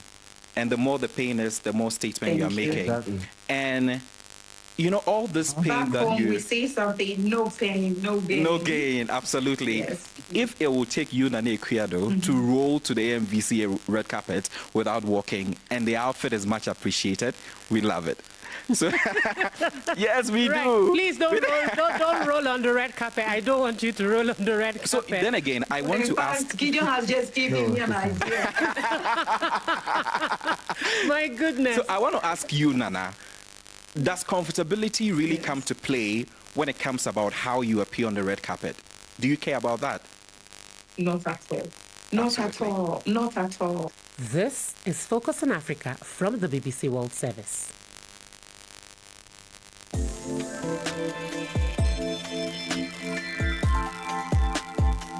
Let's continue our chat around African fashion with my co-host for the day, Godwin Asediba, Ghanaian influencer Nana Ekua-Addo, and fashion designer Mohammed Abbas from Nigeria.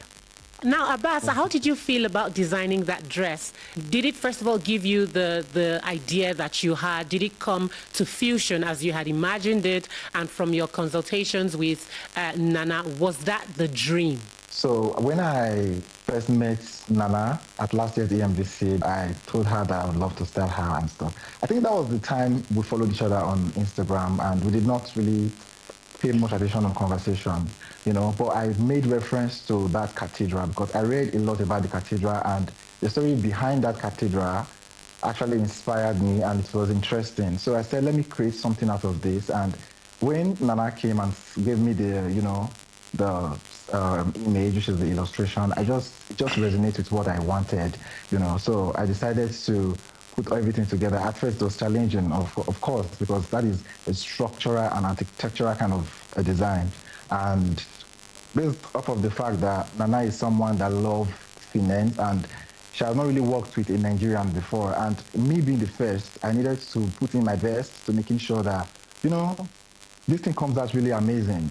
It was really challenging. It was really, really challenging. We passed through a lot. I went through there was some moments I started crying in my room. You were crying? I did not post that, but that was just like no. Hold on. I had to record myself because... Why were you crying? When the whole structure were coming.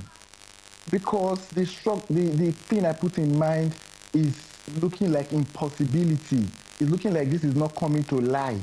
And the people that are meant to do the STL file for the Chinese to actually execute a perfect, clean, machinery-looking job, they were having issues with the STL filers. The STL filers were having issues with it. So without the STL filers, the Chinese cannot work. So I needed to come to play. I needed to pull my plugs. So those people that does this, because my own intention was this year's MVCA, I want to do something that will blow the minds of many. I knew that this dress is something that the world has literally not seen before. It is something that the world, when they see it, they will not scroll past it. They will have to pause and wait to watch it. And now, Nana, there's been a bit of a controversy around that dress. We have seen you respond on social media to some allegations by another designer. Could you clarify what exactly that's about? Well, my team and I are actually in talks. And yesterday, they actually reached out to me. So we're having conversation. So we want to see where that gets to.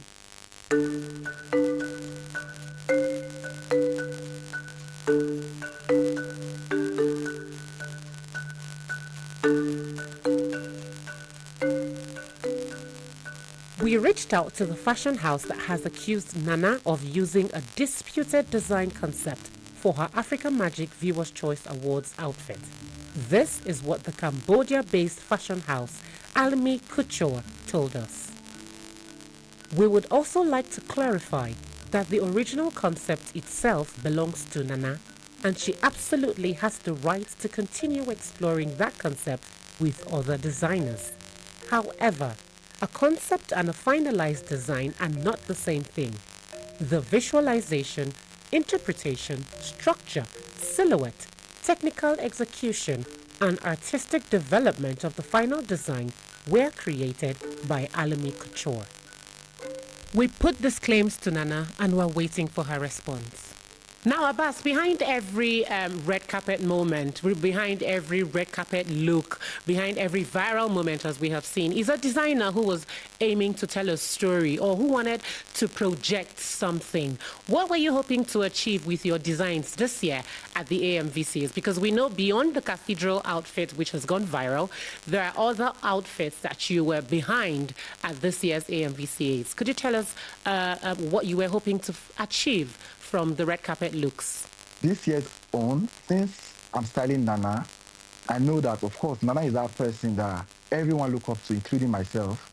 So I had to go all out to make sure that the world get to see what they have never seen before. The whole aim is just to make sure everybody just sees something that will make them keep talking, even after the event.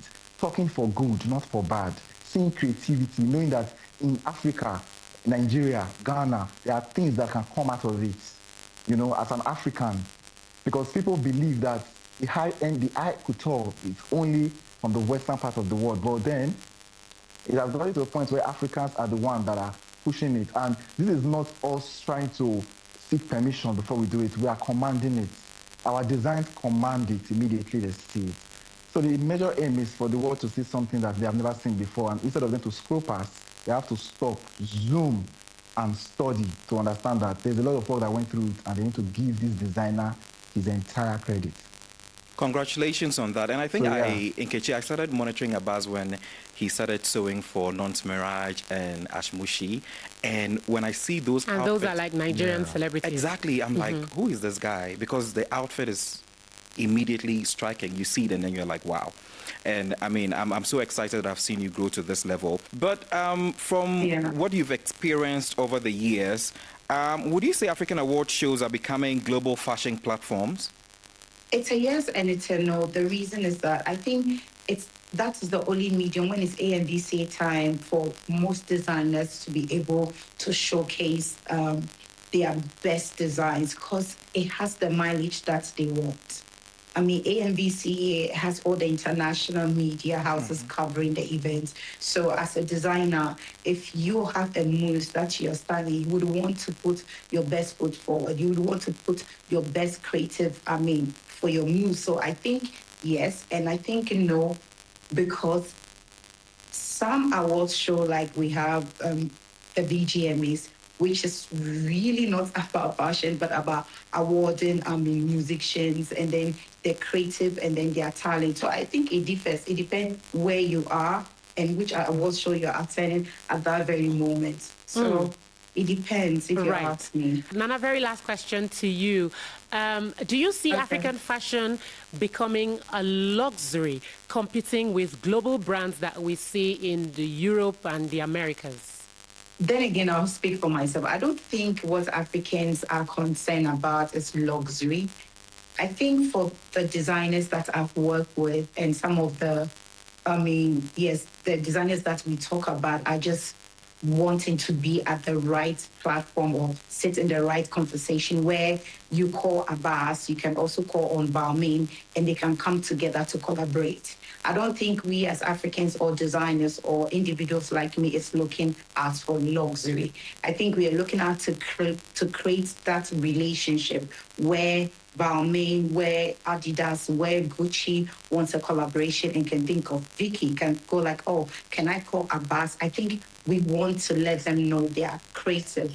Godwin, Yes. it's been I feel like fashion police right now. I feel like fashion police speaking to you want to Nana be from head to and toe. speaking to Nana and speaking to Abbas. It's been fantastic having this conversation. It's actually been amazing. It's been an eye-opener, and I believe that this is the time for African fashion.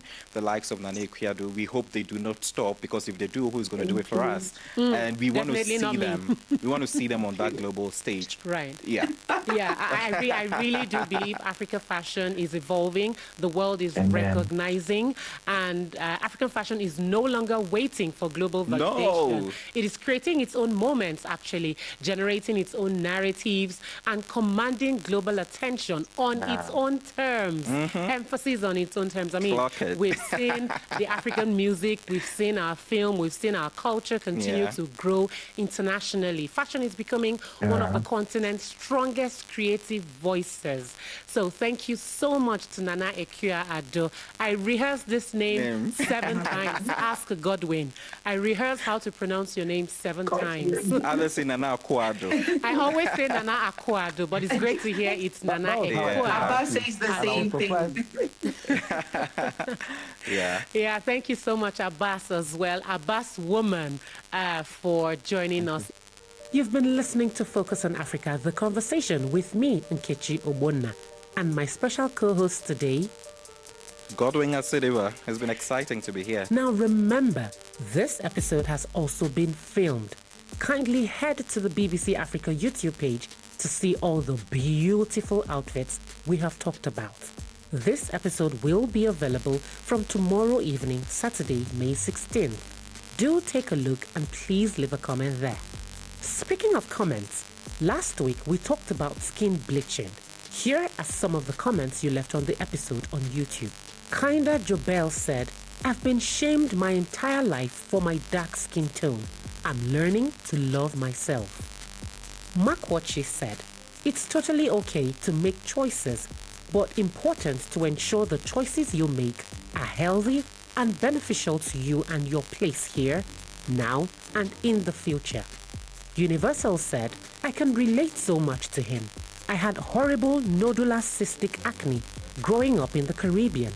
It takes a huge toll on your self-esteem, not to mention the physical pain from the breakouts and the scarring. I now live in the US. I see my dermatologist every 3 months to get medical-grade skincare. The products have lightened my face significantly.